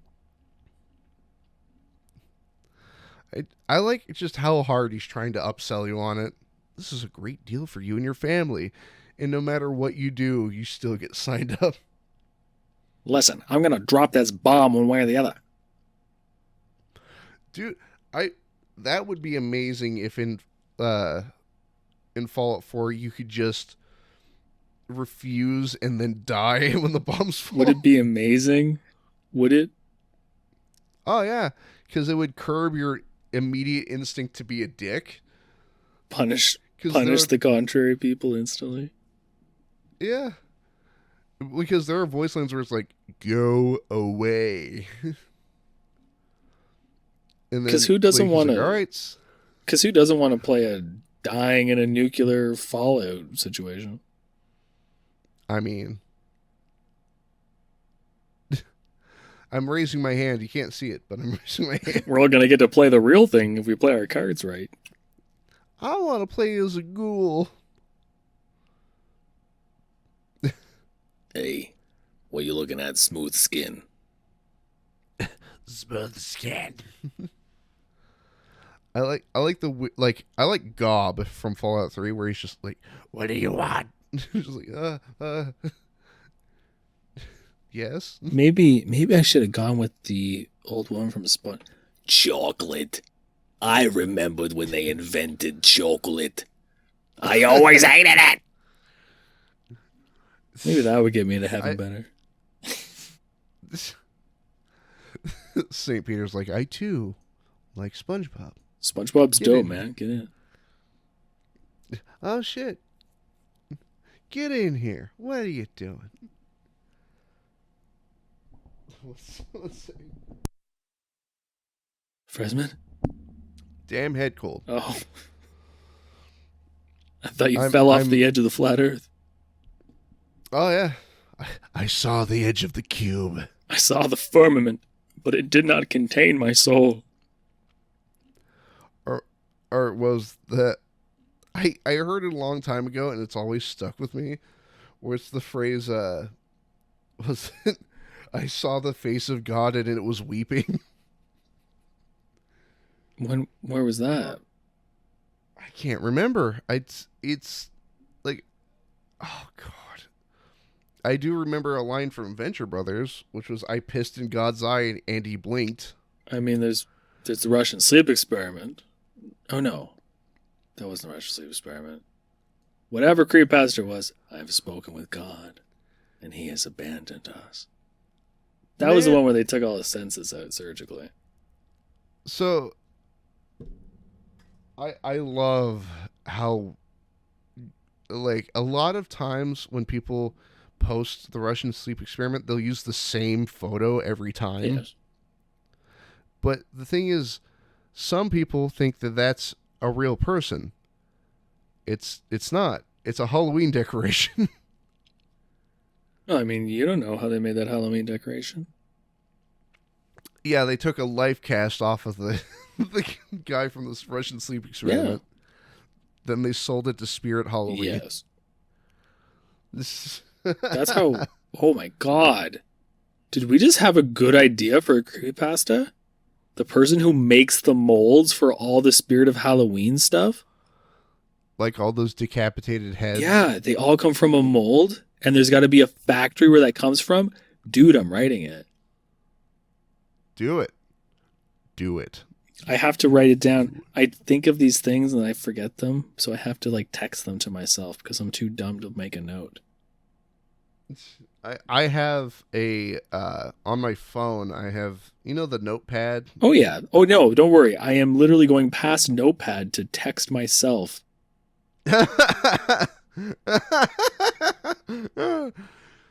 Oh yeah, I'm not using it, but yeah, I know about it. Such is the stupidity. Okay, Spirit of Halloween, Mold Master. How can I convey the thing? Makes molds from real people. Yeah. Makes molds from real people, from real things. Oh man, that's messed up. And then we can find the factory they make them. Do you want to hear Hasbro? This is a really dumb idea, but I mean, if you're still listening at this point, you deserve to know all of my writing ideas right now. Okay, I have highway route numbers are how many souls it takes to use that land. Huh? Ghosts looking over your shoulder reading a story, but windows open to other windows and ghosts can move. Oh, okay. So that idea was like if a ghost goes through a window, they enter a different house through their window. and all of the houses and buildings are connected in this way, but they can't ever actually get outside. Oh, I see what you mean. So they're waiting for cracks, like during construction, so they can go somewhere new. Mm. And that's why you get so much ghost activity during construction. Joke's on you. My window was forever closed. Get out of here. Or what was the? It was presented in American Horror Story in the first season, but they showed what happens to you when you're your spirit's tied to a building. And it's like you can open the door, but the minute you step outside, like you just run back in the same door you just ran out of. Okay, yeah. And that's a pretty common loop. That would be so infuriating. You can see outside, you just can't go out there. Well, shoot, see, and that's the other demoralizing thing. You have a good idea, and it's already been done. Well, no. Like, you can definitely... Like, how do I word it? Well, it's funny you bring that up, because somebody asked me about that recently, and for some reason it was a fucking Uber driver, out of all things. That is a 5-star Uber ride right there. Yeah. He's like, what happens when all the original ideas run out? Like, what? Huh? Well, there's always new stuff, but like the themes are pretty much done. But the details can always change as time goes on. Yeah, I'm of the opinion that reinvention is a necessity for storytelling. So you could tell a story that has happened before, but at least change the fundamental reasons why that thing is happening. Like I wrote a very passive-aggressive story for No Sleep one time that was effectively and then a skeleton popped out. But I just like wrote a shit ton of detail in it. But at the end of the day, and then a skeleton popped out. And they ate it up. See, have you heard about my plan for horror movies? What do you mean? I want to make a horror movie in which there is, say it's a ghost story. It's like, people sitting around a Ouija board. Oh, we're contacting Beelzebub and all this. But then you just see like a clean skeleton just kind of walking around in the background. But none of the characters ever notice it. To like what it's end? just kind of like... Exactly. It's just kind of sauntering through. And it's like, well, could that be part of the haunting? Or is that like another thing that's happening right now? Well, that's kind of just confusing, don't you think? Oh, yeah. I mean, you can confuse the audience a fair bit, but it has to be a salient point. No, it doesn't. Okay, well, you have fun with your movie, Frez. This is my nightmare to control. Because you don't want to run into, like, what was it? The Others or The Strangers or whatever. The one where they're in the cabin and there's, like, the bunch of people in the mask show up and it's just humans, like, as a slasher thing. You remember when he comes into the living room and he's just standing there? Now, how do I word it? That movie, not that movie, but the concept of that movie put a fear in me that is now... It's not unfounded, but it's a real thing. That's why I don't live in the country, because you are alone. Anything could happen to you, and no one could help you. Period. Well, it's not even the what's it called? The living in the country aspect of it. It's being on the first floor of a building. Oh, okay. Well, now you're just being unreasonable. You have to live on the first floor sometime. Well, no, yeah. Like I'm on the first floor, but then every once in a while I'll be sitting here, and to my left, there's a window, and every once in a while, I'll look over there, and I'm anticipating just seeing a face. You'll never see me. I'm too quick for you. But in that movie, Oh. whatever it was, I was in the theater for that, and everyone started laughing. Laughing, you Yeah. said? When it was like fuzzy and it goes into focus, and this is supposed to be like the tense moment. Oh, he's there. People started laughing just because of the pacing and like it was weird. It was like ad hominem, or not ad hominem. You know what I think should have Ad happened? absurdum. You know what I think should have happened in that scene where he shows up in the house? So if I remember, she's like in the kitchen trying to fix something. Yeah. She's in the And- kitchen and he's by a pillar in the living room. Yeah. So like I'm imagining like she sets an item down, say on the dining room table, away from the kitchen, right? But you can see him. It's the strangers. She can't. It's the strangers. Yeah.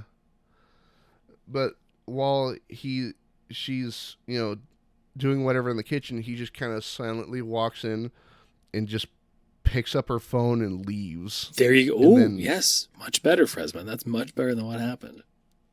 Yeah. Because it would be that easy. Because, to a degree, without your phone, you're fucked. But independent, a bunch of people not talking in a dark theater. At the scary point, their impulse was laughter. Hey, man, it's better than the weird experience I had with Rise of Skywalker. People started clapping, and I'm like looking around like, Oh "The yeah, fuck no, are you it's clapping not about?" worth clapping over. I was I hadn't seen Rise of Skywalker, and I was ranting to someone. I know this is a surprise, but sometimes I rant to people about Star Wars. And No. I was talking about the whole the Resistance has the resources. They're the big fish there. It makes no sense why they're being picked on by this little First Order organization. They could just call in a giant fleet, and obviously, like, people have other planets. Like, they're probably kind of pissed that a bunch of planets got blown up. Millions of planets with trillions of people are going to show up with billions of ships and screw up the First Order.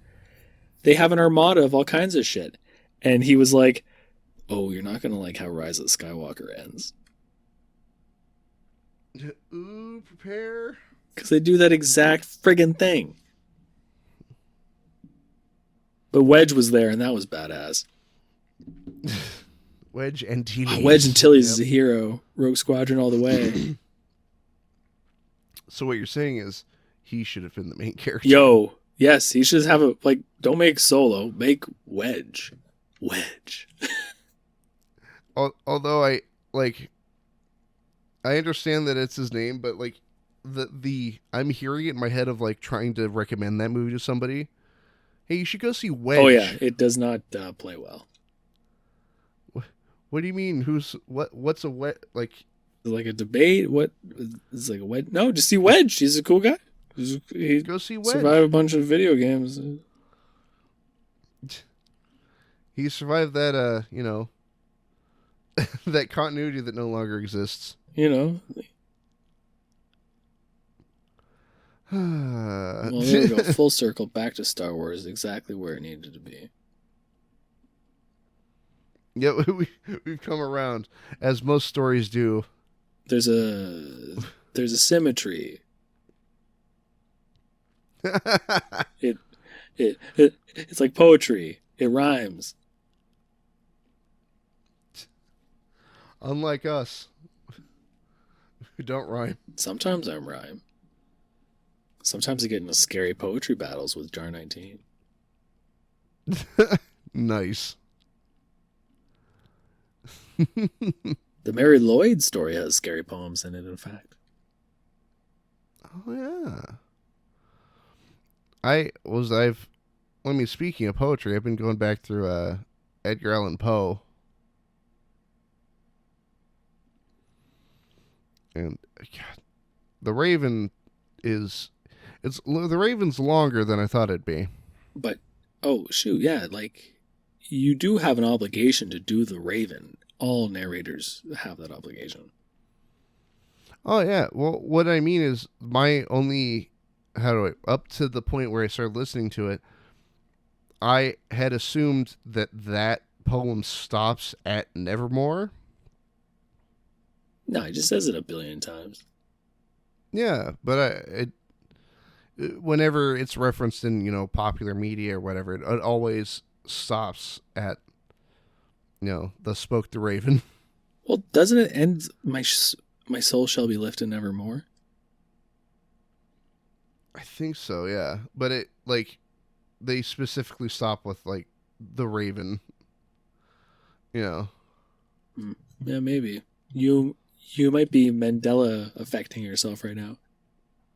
Oh God. Is that what's happening right here? Maybe, right because now? I'm pretty sure it always ends with and my souls. Of Is course, the is it Fresman or Fresmen?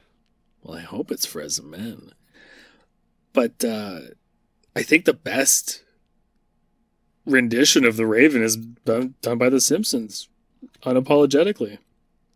Simpsons? Yeah, The Simpsons. I'll have to watch the Simpsons. Do you remember? One. I haven't watched The Simpsons. Dude, they did like a Treehouse of Terror where they do the Raven, and it's fantastic. I've seen the Simpsons movie, and it's not because I have anything against the Simpsons. It's just one of those things of I don't have access to it. Well, you gotta Google that thing then. So when I was trying to do it, I was actively trying to not do Homer's cadence for when the door knock is happening because it's so natural and awesome. Or, madam, surely your forgiveness I implore, but so soundly I was napping, and so gently you came tapping, and so whatever you came rapping on my chamber door that I scarcely thought I heard you. And he does it so casually. It's fantastic. I want a modernized version of the Raven where it's the what? Sup? What do you Yeah, want? just leave it at the door. I gave it the office. That's What would that look like, a modern Raven? Not answering the door. Yeah, just being up on the 28th story of your condo. Checking your phone, when did I order this? There was a buzz at the door. Up 28 flights of stairs came a Raven. Thus spoke your DoorDash orders here. I've left it at your front porch. Somewhat less poetic. Somewhat. Just a little. In his eyes have all the seeming of a demon's that is dreaming.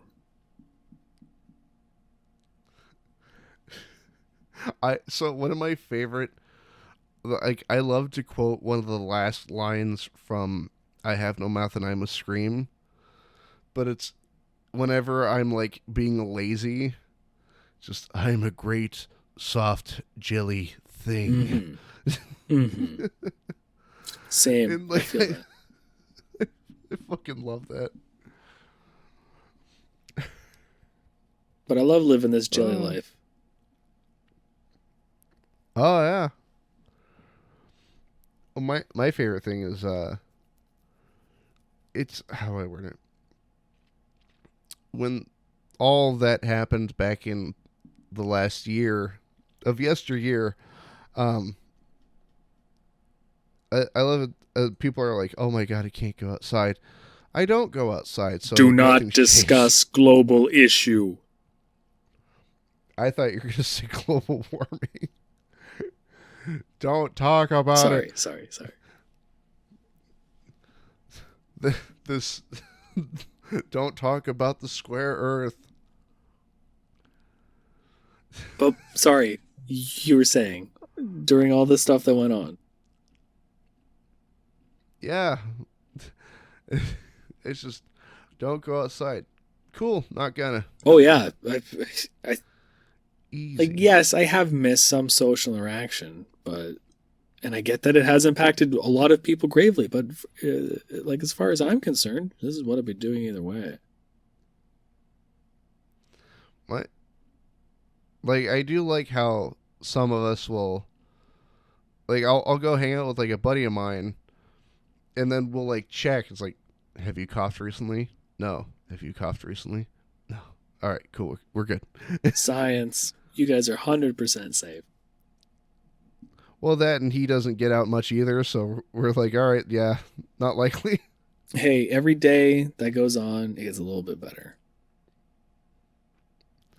God, I hope so. And if it does get worse, then we're very royally screwed, and there's nothing to worry about either way. But then you get those people that's like, I'm still going on spring break. Fuck you guys. Ah. And the impact of those decisions becomes less impactful as time goes on. So, and eventually it'll be like, yeah, whatever, man. It's still not a good idea, don't get me wrong, but... Yeah. Well, that and, like, even beforehand, there was already a sort of culture of staying indoors and not going anywhere. But then it's like everybody became a teenager again for a minute. Or it's just... What, just you know, not wanting to be hey, told what to do? Yeah. Hey, don't go outside. Well, now I have to. Yeah, that's a rather human thing. Yeah. Here's a question for you, Fresman. Uh-oh. Do you like the humans? I have an unpopular belief about humans. What's that? So, how do I word it?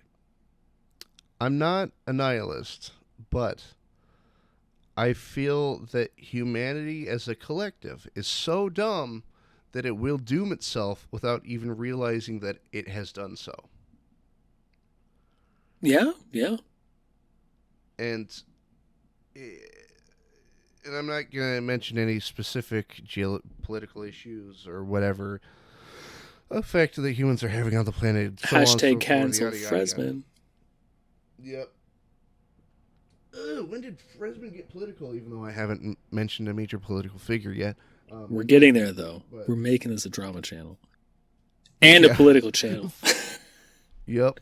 I'm suddenly the masked Ben Shapiro, which I do not consider a political figure in the slightest. Now, how long have you been narrating horror? Let's just say, for the sake of argument, you've been narrating horror for a year. Oh my god. Delicious agony. But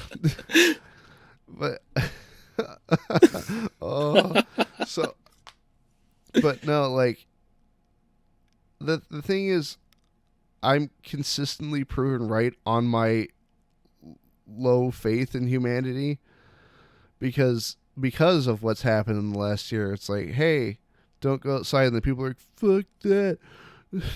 We're gonna go outside anyway. I'm like, but it's they're not even asking you for difficult things. They asked you for something really easy, and you still were incapable of doing it. You know? Yeah. But I think humanity certainly has its chance to make changes, like to fix it, you know. But the problem is with the abundance of not only misinformation, but the abundance of how do I word it? There's not enough people that are just saying that something is fucking stupid. If that makes sense. Like the people who do agree that things are kind of fucked aren't being vocal enough about it? Yes. Because there are certain... there are certain people out there that are like, shit's sideways. And I agree, shit is sideways. but you gotta tell more people about it instead of the small group that like. It's cool that they agree with you. It's cool that your group agrees with you because that's your group. That's your people. But you got to talk about it. You got to get out there and, and I'm not saying like, take it to the streets, but just, be for both sides of any societal argument, be willing to have a conversation. Yeah. People put but up a lot of people walls aren't. and they find their own echo chambers, especially on the internet, and then they don't have to. They don't have to talk to anyone that doesn't already agree with them, and you can live your whole life that way. Yeah, and like it, and like that. And I, whenever I watch debates, it feels like nobody answers the question that was just posed to them. Just like, how do you feel about blank? It's like, well, if we think about other talk about completely separate thing. Yeah. But that's going to work on the vast majority of people. And that's unfortunate. And for things like debates, it's never to convince your opponent of your position. It's to convince the audience. Yeah. I like this guy because he thinks the same way I do. It's just like, I think humans are doing their thing. I think this is what we were good at. It's what got us to where we are now. And it's what's going to get rid of us. Oh, yeah. Because what other species is like, you know what? Look at this big blue wet thing. Let's hop on a bunch of sticks and let's go. Let's just figure it out. Fuck it up. We're going to go wherever we end up, and if we survive, we're going to eat everyone there. How do I put it? I hold no religious beliefs. In fact, I made my own religion. Oh, tell me about it. Is it as good as the Church of Nothing? That's what the Church of the Armor is. It's based off of a fundamental principle or a couple fundamental principles that I live my life by. The main one is don't be a dick. Do you get tax exemptions? Maybe. Dope. I mean, I don't know what you're talking about, Mr. IRS man. Damn it. This has been such a long con and you figured me out? After all this time? But I, like, the main tenet, or if you will, is just don't be a dick. Are you being a dick? Stop being a dick. That sort of thing. And then help others who want help. And that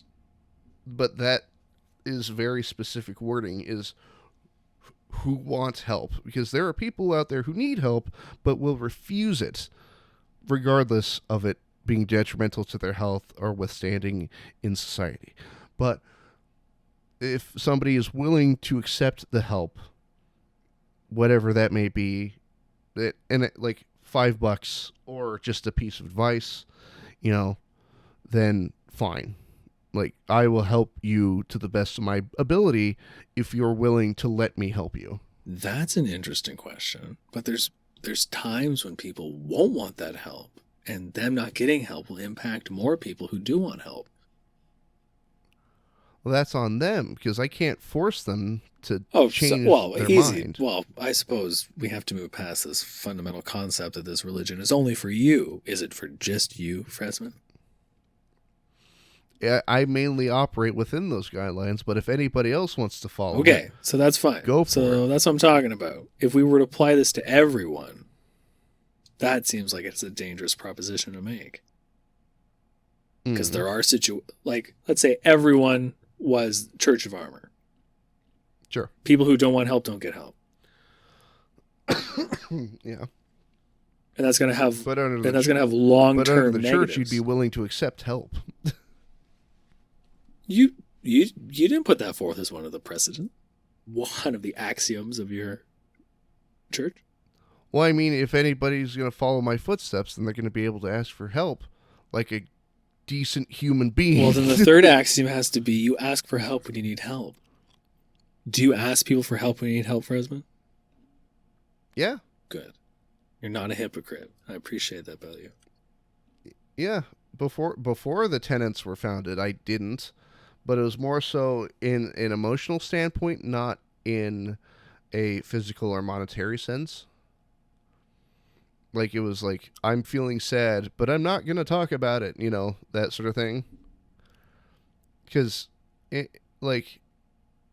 on a side note, just as a general principle of living, nobody's going to know you need help if you don't talk about it. Yeah, most of the time, for sure. And burying that need or that want for help is not healthy. What if times when people don't know they need help? Well, then you can go, hey, man, do you need some help? But they're like, no, man, I'm good. All right. Have fun. Meanwhile, they're actually falling apart. Best of luck to you. Best of luck to you. How do I put it? I'm also a big proponent of you shit the bed, now you have to lay in it, that sort of thing. Oh. Like, if how do I put it? If you're purposely fucking up, say, I don't know. I can't remember what's going on. I don't watch the fucking news. Say you have a controversial opinion that is harmful to other people. Like you believe let's put like comic books as a buffer here. Nice. Say like you're like, yeah, Thanos should wipe out half the universe.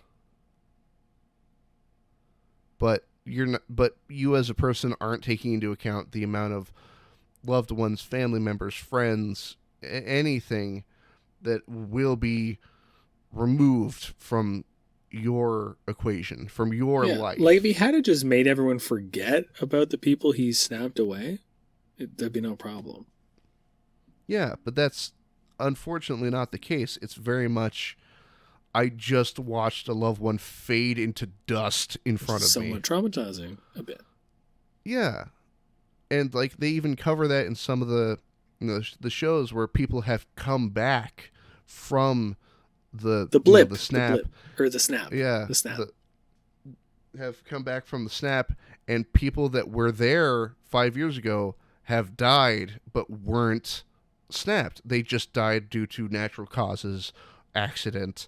Anything. Oh, yeah. And then, they died like 3 years ago, dude. Yeah, you missed it. You missed it by, like that. But for someone to look at that, and that's a comic book argument I'm not a fan of, which is like, where were you when you realized that Thanos was right? He's not right. In fact, his entire plan doesn't function. It doesn't work. Yeah, you have that much power. You can rewrite whatever you want, and that's your big plan. Like, humans, and maybe life, but definitely humans are like yeast. If you give us energy, we will expand to take up the space in our cup. If you kill half the people, it's just going to take longer to fill it up again, and then we'll keep going at it.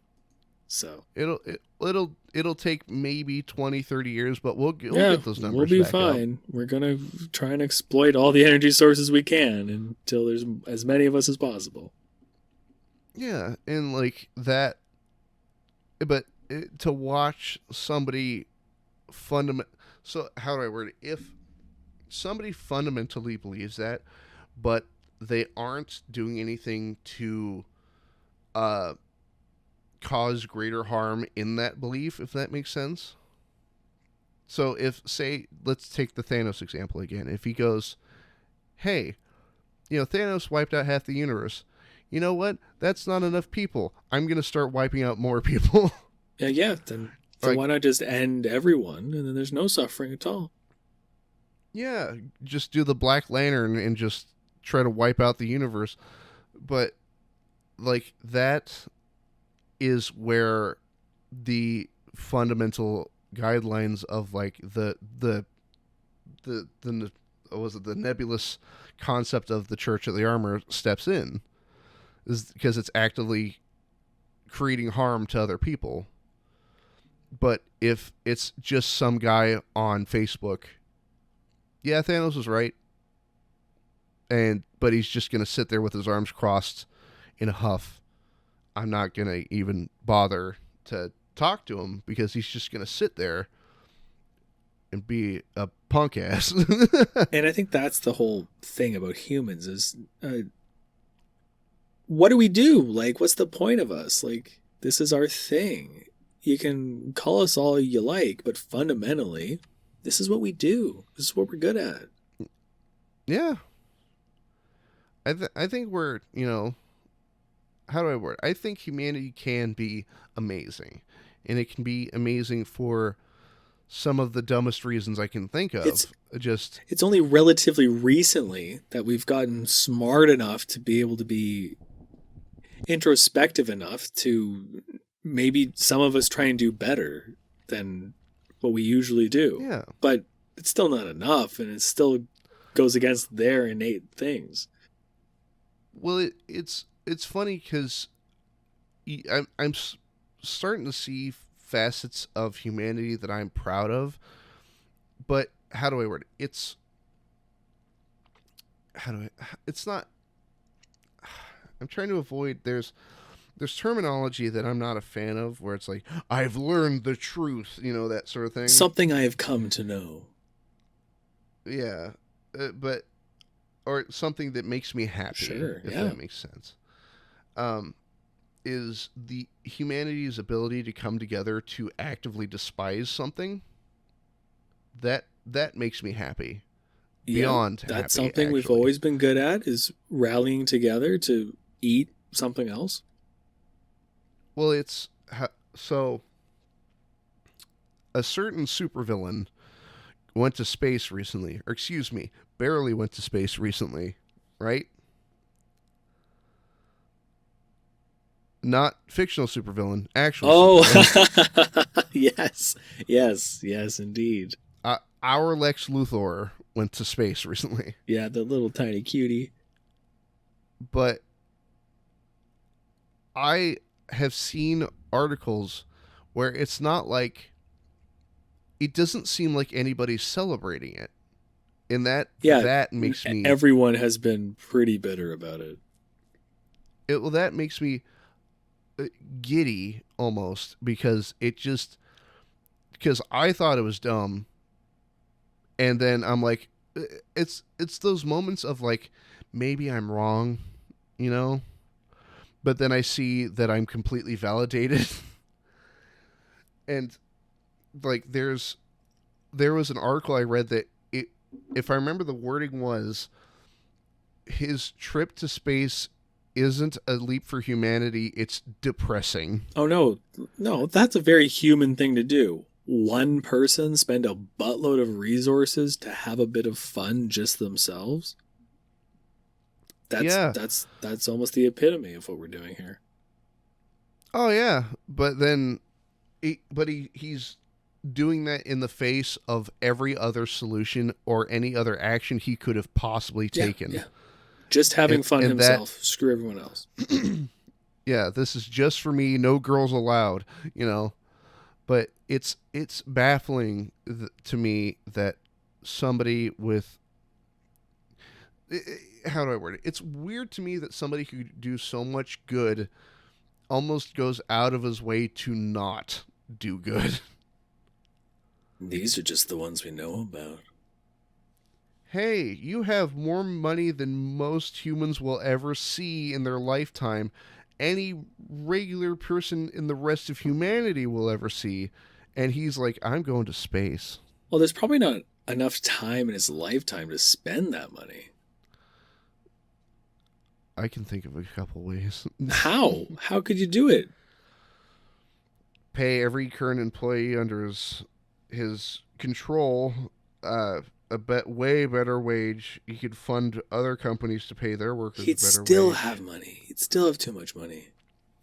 He could create cheap and affordable, let's see, housing, phones, internet access, really the base infrastructure for telecommunications as a whole. He could completely reformat into a better, more sustainable model. But I'm going to space. Fuck you. That would undermine various economic structures that supports his thing, though. Like, if everyone didn't have to pay those things, they'd have more money. I mean, it'd make me feel less terrible about paying for Prime. But we gotta have it.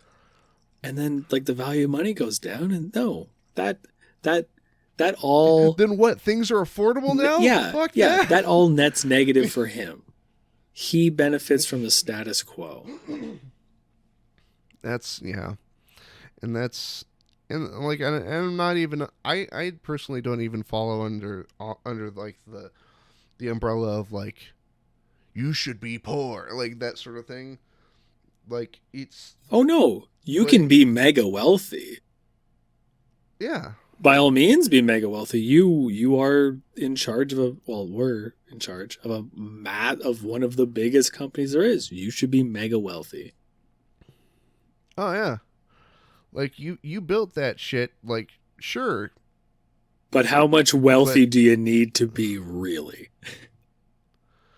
Well, that and, like, it's a delivery platform in which the main, thing, your main stock is, like, dildos.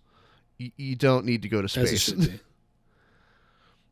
What, going to space or the dildos? Yeah, good point. You know what? We need the... Keep the trucks rolling. We're not slowing down. That was an unfortunate argument. But otherwise, yes. And like I used to work for that supervillain. Like in his office? Like... No, in the the metaphorical salt mines of of folding boxes. But it's funny because I used to talk about him at my work as if he were like this weird god tyrant. Not inaccurate. Yeah, but I would just like we would, because okay, there's a lot of like corporate language that goes on in that building. And what I find hilarious is that none of the workers fall for it in any regard. Because there are posters on the walls where it's like, strive for success and all these. And I'm staring at them, and I look over to my coworker. I'm like, do you think he's ever gonna like enter this building? Like, do you think he'll ever walk in here? Fair thing to say, and no, he never will. Yeah, but then my coworker's counter argument was, well, why would he? Like, what's for him here? Oh yeah, he doesn't produce anything, nor do the next 5 tiers under him. Yeah, none of the managers do nothing, get nothing.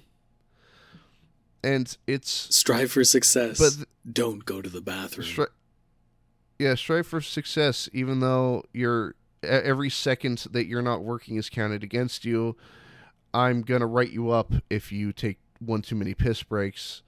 And it's funny because I love seeing both sides of that argument where it's like, there's no way this is an actual thing. No, it's it's real. Oh no, I believe you. Yeah,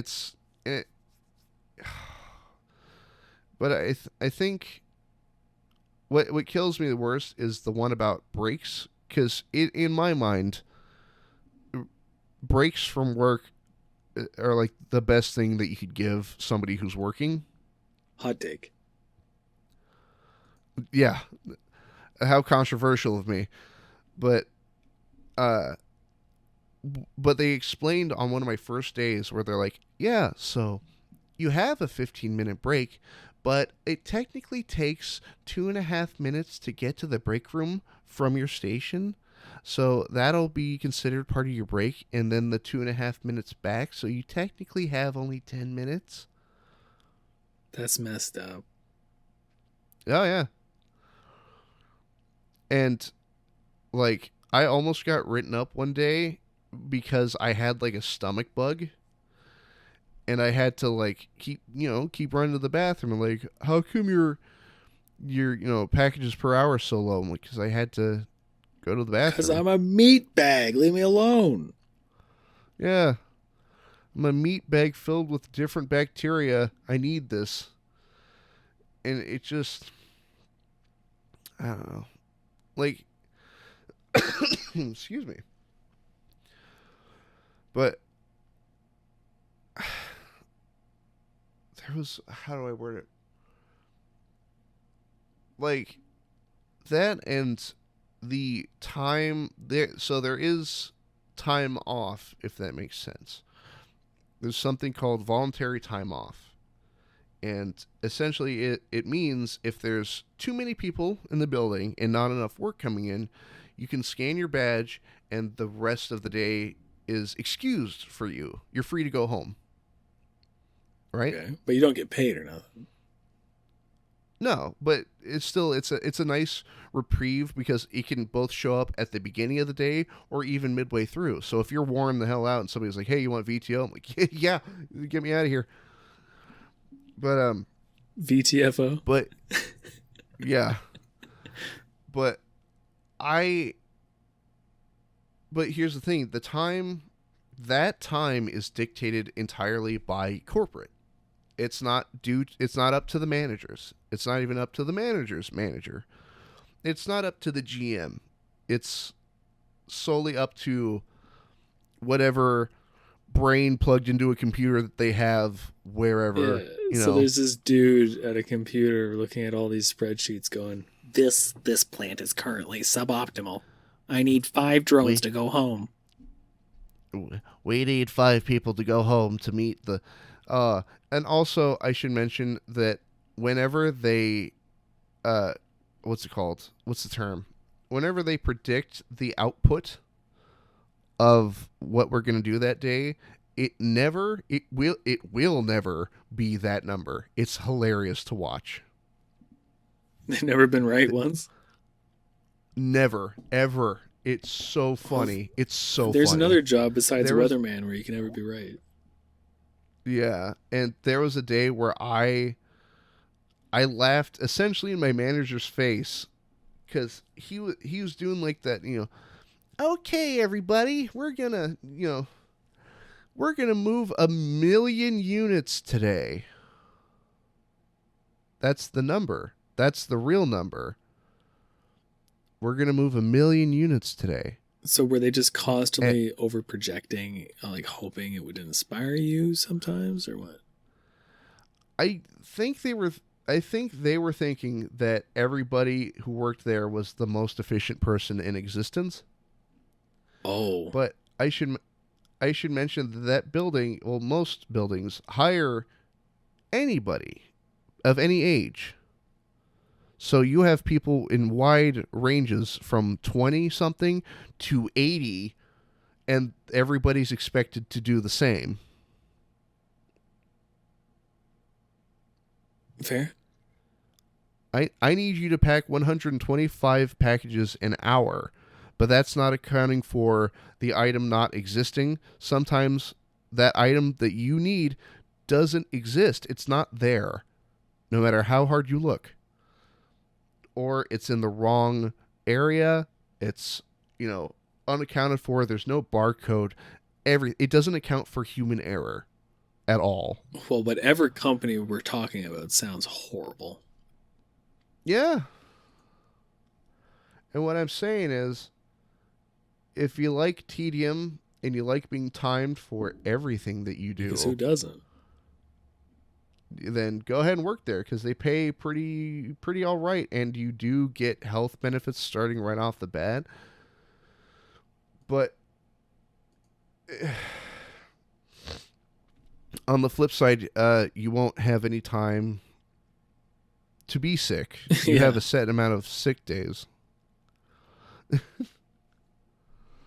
But yeah, it's full circle for humans. Of course, we come up with this. It's the perfect refinement of every sort of structure we've been working on for the past however long. I mean, humans are like robots, right? I mean, ideally. God, I wish I was more like a robot. Not in the personality sense, but just the efficiency. I wish I could look at something and immediately be like, I have the solution. Yeah. But I should also mention this is the same company that almost didn't let me go see my mother in the hospital. Just for no time off? So, like I mentioned before, voluntary time off is dictated by Corporate, yeah. Corporate.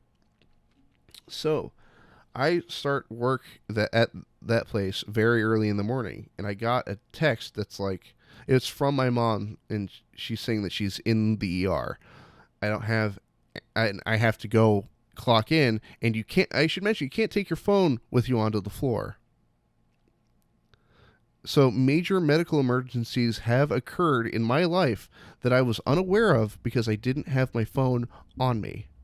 And I should mention that the building I worked in has no phone you can call. You can call the security desk, but the security desk is run by a different company than the company that owns the fucking building. That's so efficient from their perspective, but very inhuman. Oh, yeah. Inhumane. Very human, but inhumane. And so I get a set of texts that's like, I'm in the ER, and then I have to go, so I don't have any context as to what's happening. I don't know what state my mom is in. I don't know what the fuck's going on. All I know is the hospital she's in because it's the closest to us, currently, all that. And I'm panicking. I'm sweating bullets. And I clock in and I run upstairs and I'm like, hey, I need to fucking go. I need to go. Because I need to go, but I want to keep my job at the same time. Selfish. Yeah, how dare I?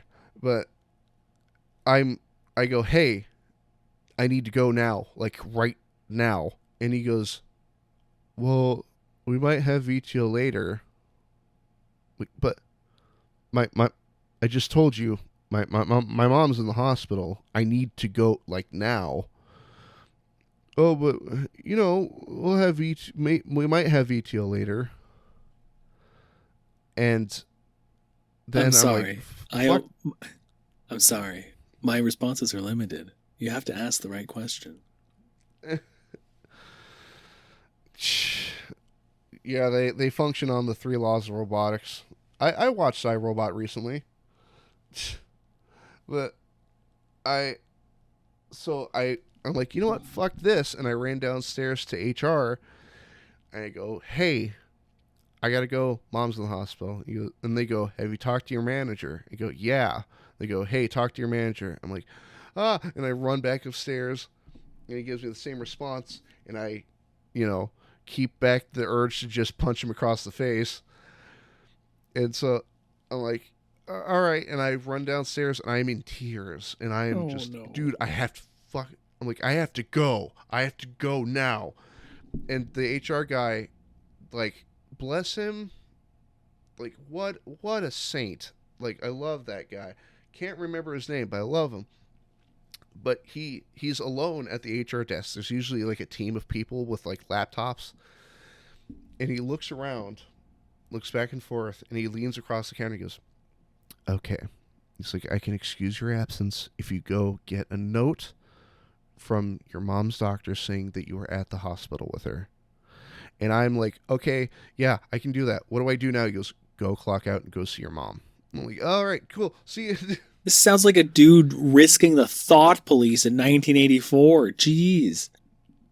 Yeah, and like it just sounds like Mr. Incredible. Listen, I can't help you. But if I did want to help you, I'd love to help you, but I can't. But I can't. And like handing me a notepad. But there's nothing I can do. I totally won't tell you to go to Deborah in accounting. I wouldn't be able to tell you to fill out 34 Form B. Oh, well, okay. So before we close out this interview, because we are closing in on 3 hours. And I am very late for that book launch party. I'm so It's sorry. all good. I was just waiting for you to kick me out. You never did. Rude.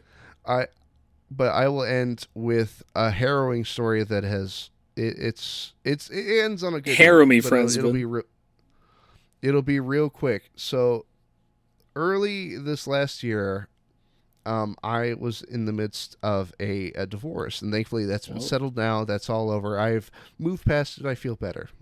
All that good stuff. But the day, so the reasoning was I got cheated on. Infidelity, shit, bud. right? Yeah. But I had to work the next day. So I go into work, and I'm given a piece of advice from my dad, which I understand the advice. It does not work in the context that he has given it to me. He goes, hey, just, work, keep your head down. Try not to think about it. Just work through today, and then we could talk about it when you get home, right? So, the minute I clock in and go upstairs, they put me on a position known as line ceiling. And for those of you who work at that non-specified warehouse, probably know what I'm never talking mentioned about. once. Yeah. Line ceiling is a position in which you are standing at a desk staring at a conveyor belt. And that's it. That's all you do. And do you gotta watch for something? Like if the dildos fall off the conveyor belt or something? Yeah, essentially it's, those like heat sealed plastic packages that you get sometimes? Sure. Like the big white and blue envelopes? Yeah, man, if it doesn't have dildos in it, I don't know what you're talking about. I can only think in terms of dildos. But, you're essentially watching the conveyor belt for any of the packages that happen to be open, and then you fix it and throw it back on the line. So and I should mention, the shifts are 10 hours a day.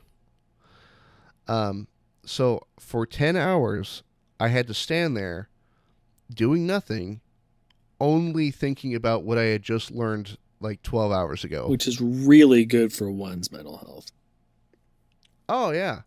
And so I am a sobbing, quivering mess. And my manager, it's a different manager, thankfully, but he's on my side with this. And he goes, dude, I'm asking any department if they have VTO. Anybody. He's like, I'm contacting the GM. He's like, I'm trying. He's like, I will let you know the second I know. And I'm like, thank you, man. Like, that means the world to me. For the next 10 hours, that never happened. I never received VTO. I was not allowed to go home early. I spent 9 of those 10 hours sobbing at my desk with nobody to talk to, because that desk is 40 feet from anybody in any direction. And then got to clock out and go home. Oh, Fresman, that's horrible. Yeah. But then I took what might be the smartest decision I have ever done, which wasn't outright quitting, but I took a medical leave of absence and then proceeded to never go back to work. Noise. Yeah. And thankfully, like, that, how do I put it? That, the voice that I mentioned earlier, that sort of weird survival instinct. The clutch voice? Yeah. It came around, and that's how I met the unnamed sentient chicken nugget. No. But I had pushed myself to talk about it, which was like, of course it's going to be difficult to do, but my thought was, if I don't talk about it to somebody, anybody, I'm going to explode. That's something you need to talk about. Yeah, and so I just decided to not only talk about it with my loved ones, but to then put that on, anybody within hearing distance. And, like, I feel way better for it. And you know what? I don't miss that place a day in my life. So now that our Lex Luthor has gone to space and not given me VTO for when I needed it most, fuck that guy. Well, hopefully you got irradiated or something. But not superpowers, but no cool superpowers, just death, please. Thank you. Yeah, I was gonna say, I'm like, if he got like cool Mr. That Fantastic, would suck. Wouldn't that just be the cherry on top? Oh, BT Dubs, I can stretch now. The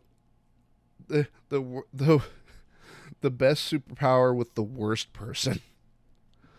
Well, that's good. Hey, it sounds like things go up from that point. Oh yes, I have since then become a stronger, more confident person.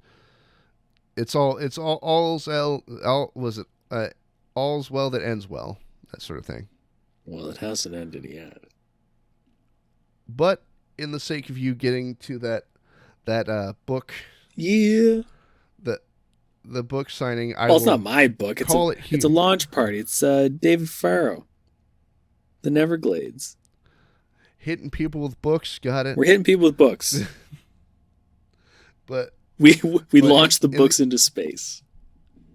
Oh God, for 10 minutes, and then it comes back to try down. And hit billionaires re-entering.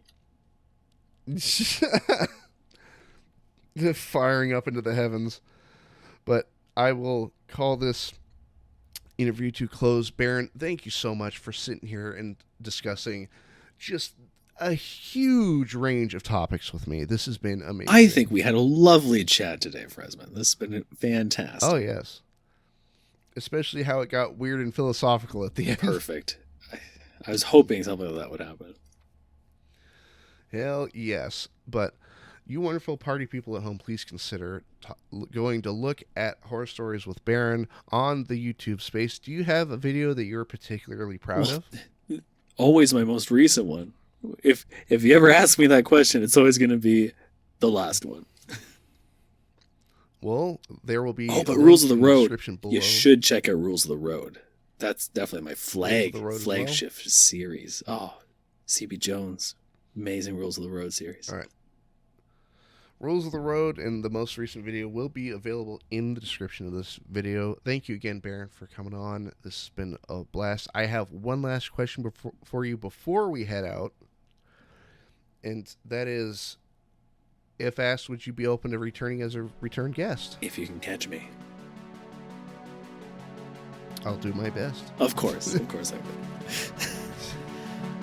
Fantastic. Well, with that, this has been Demasked. My name is Fresman, and I will see all of you next time.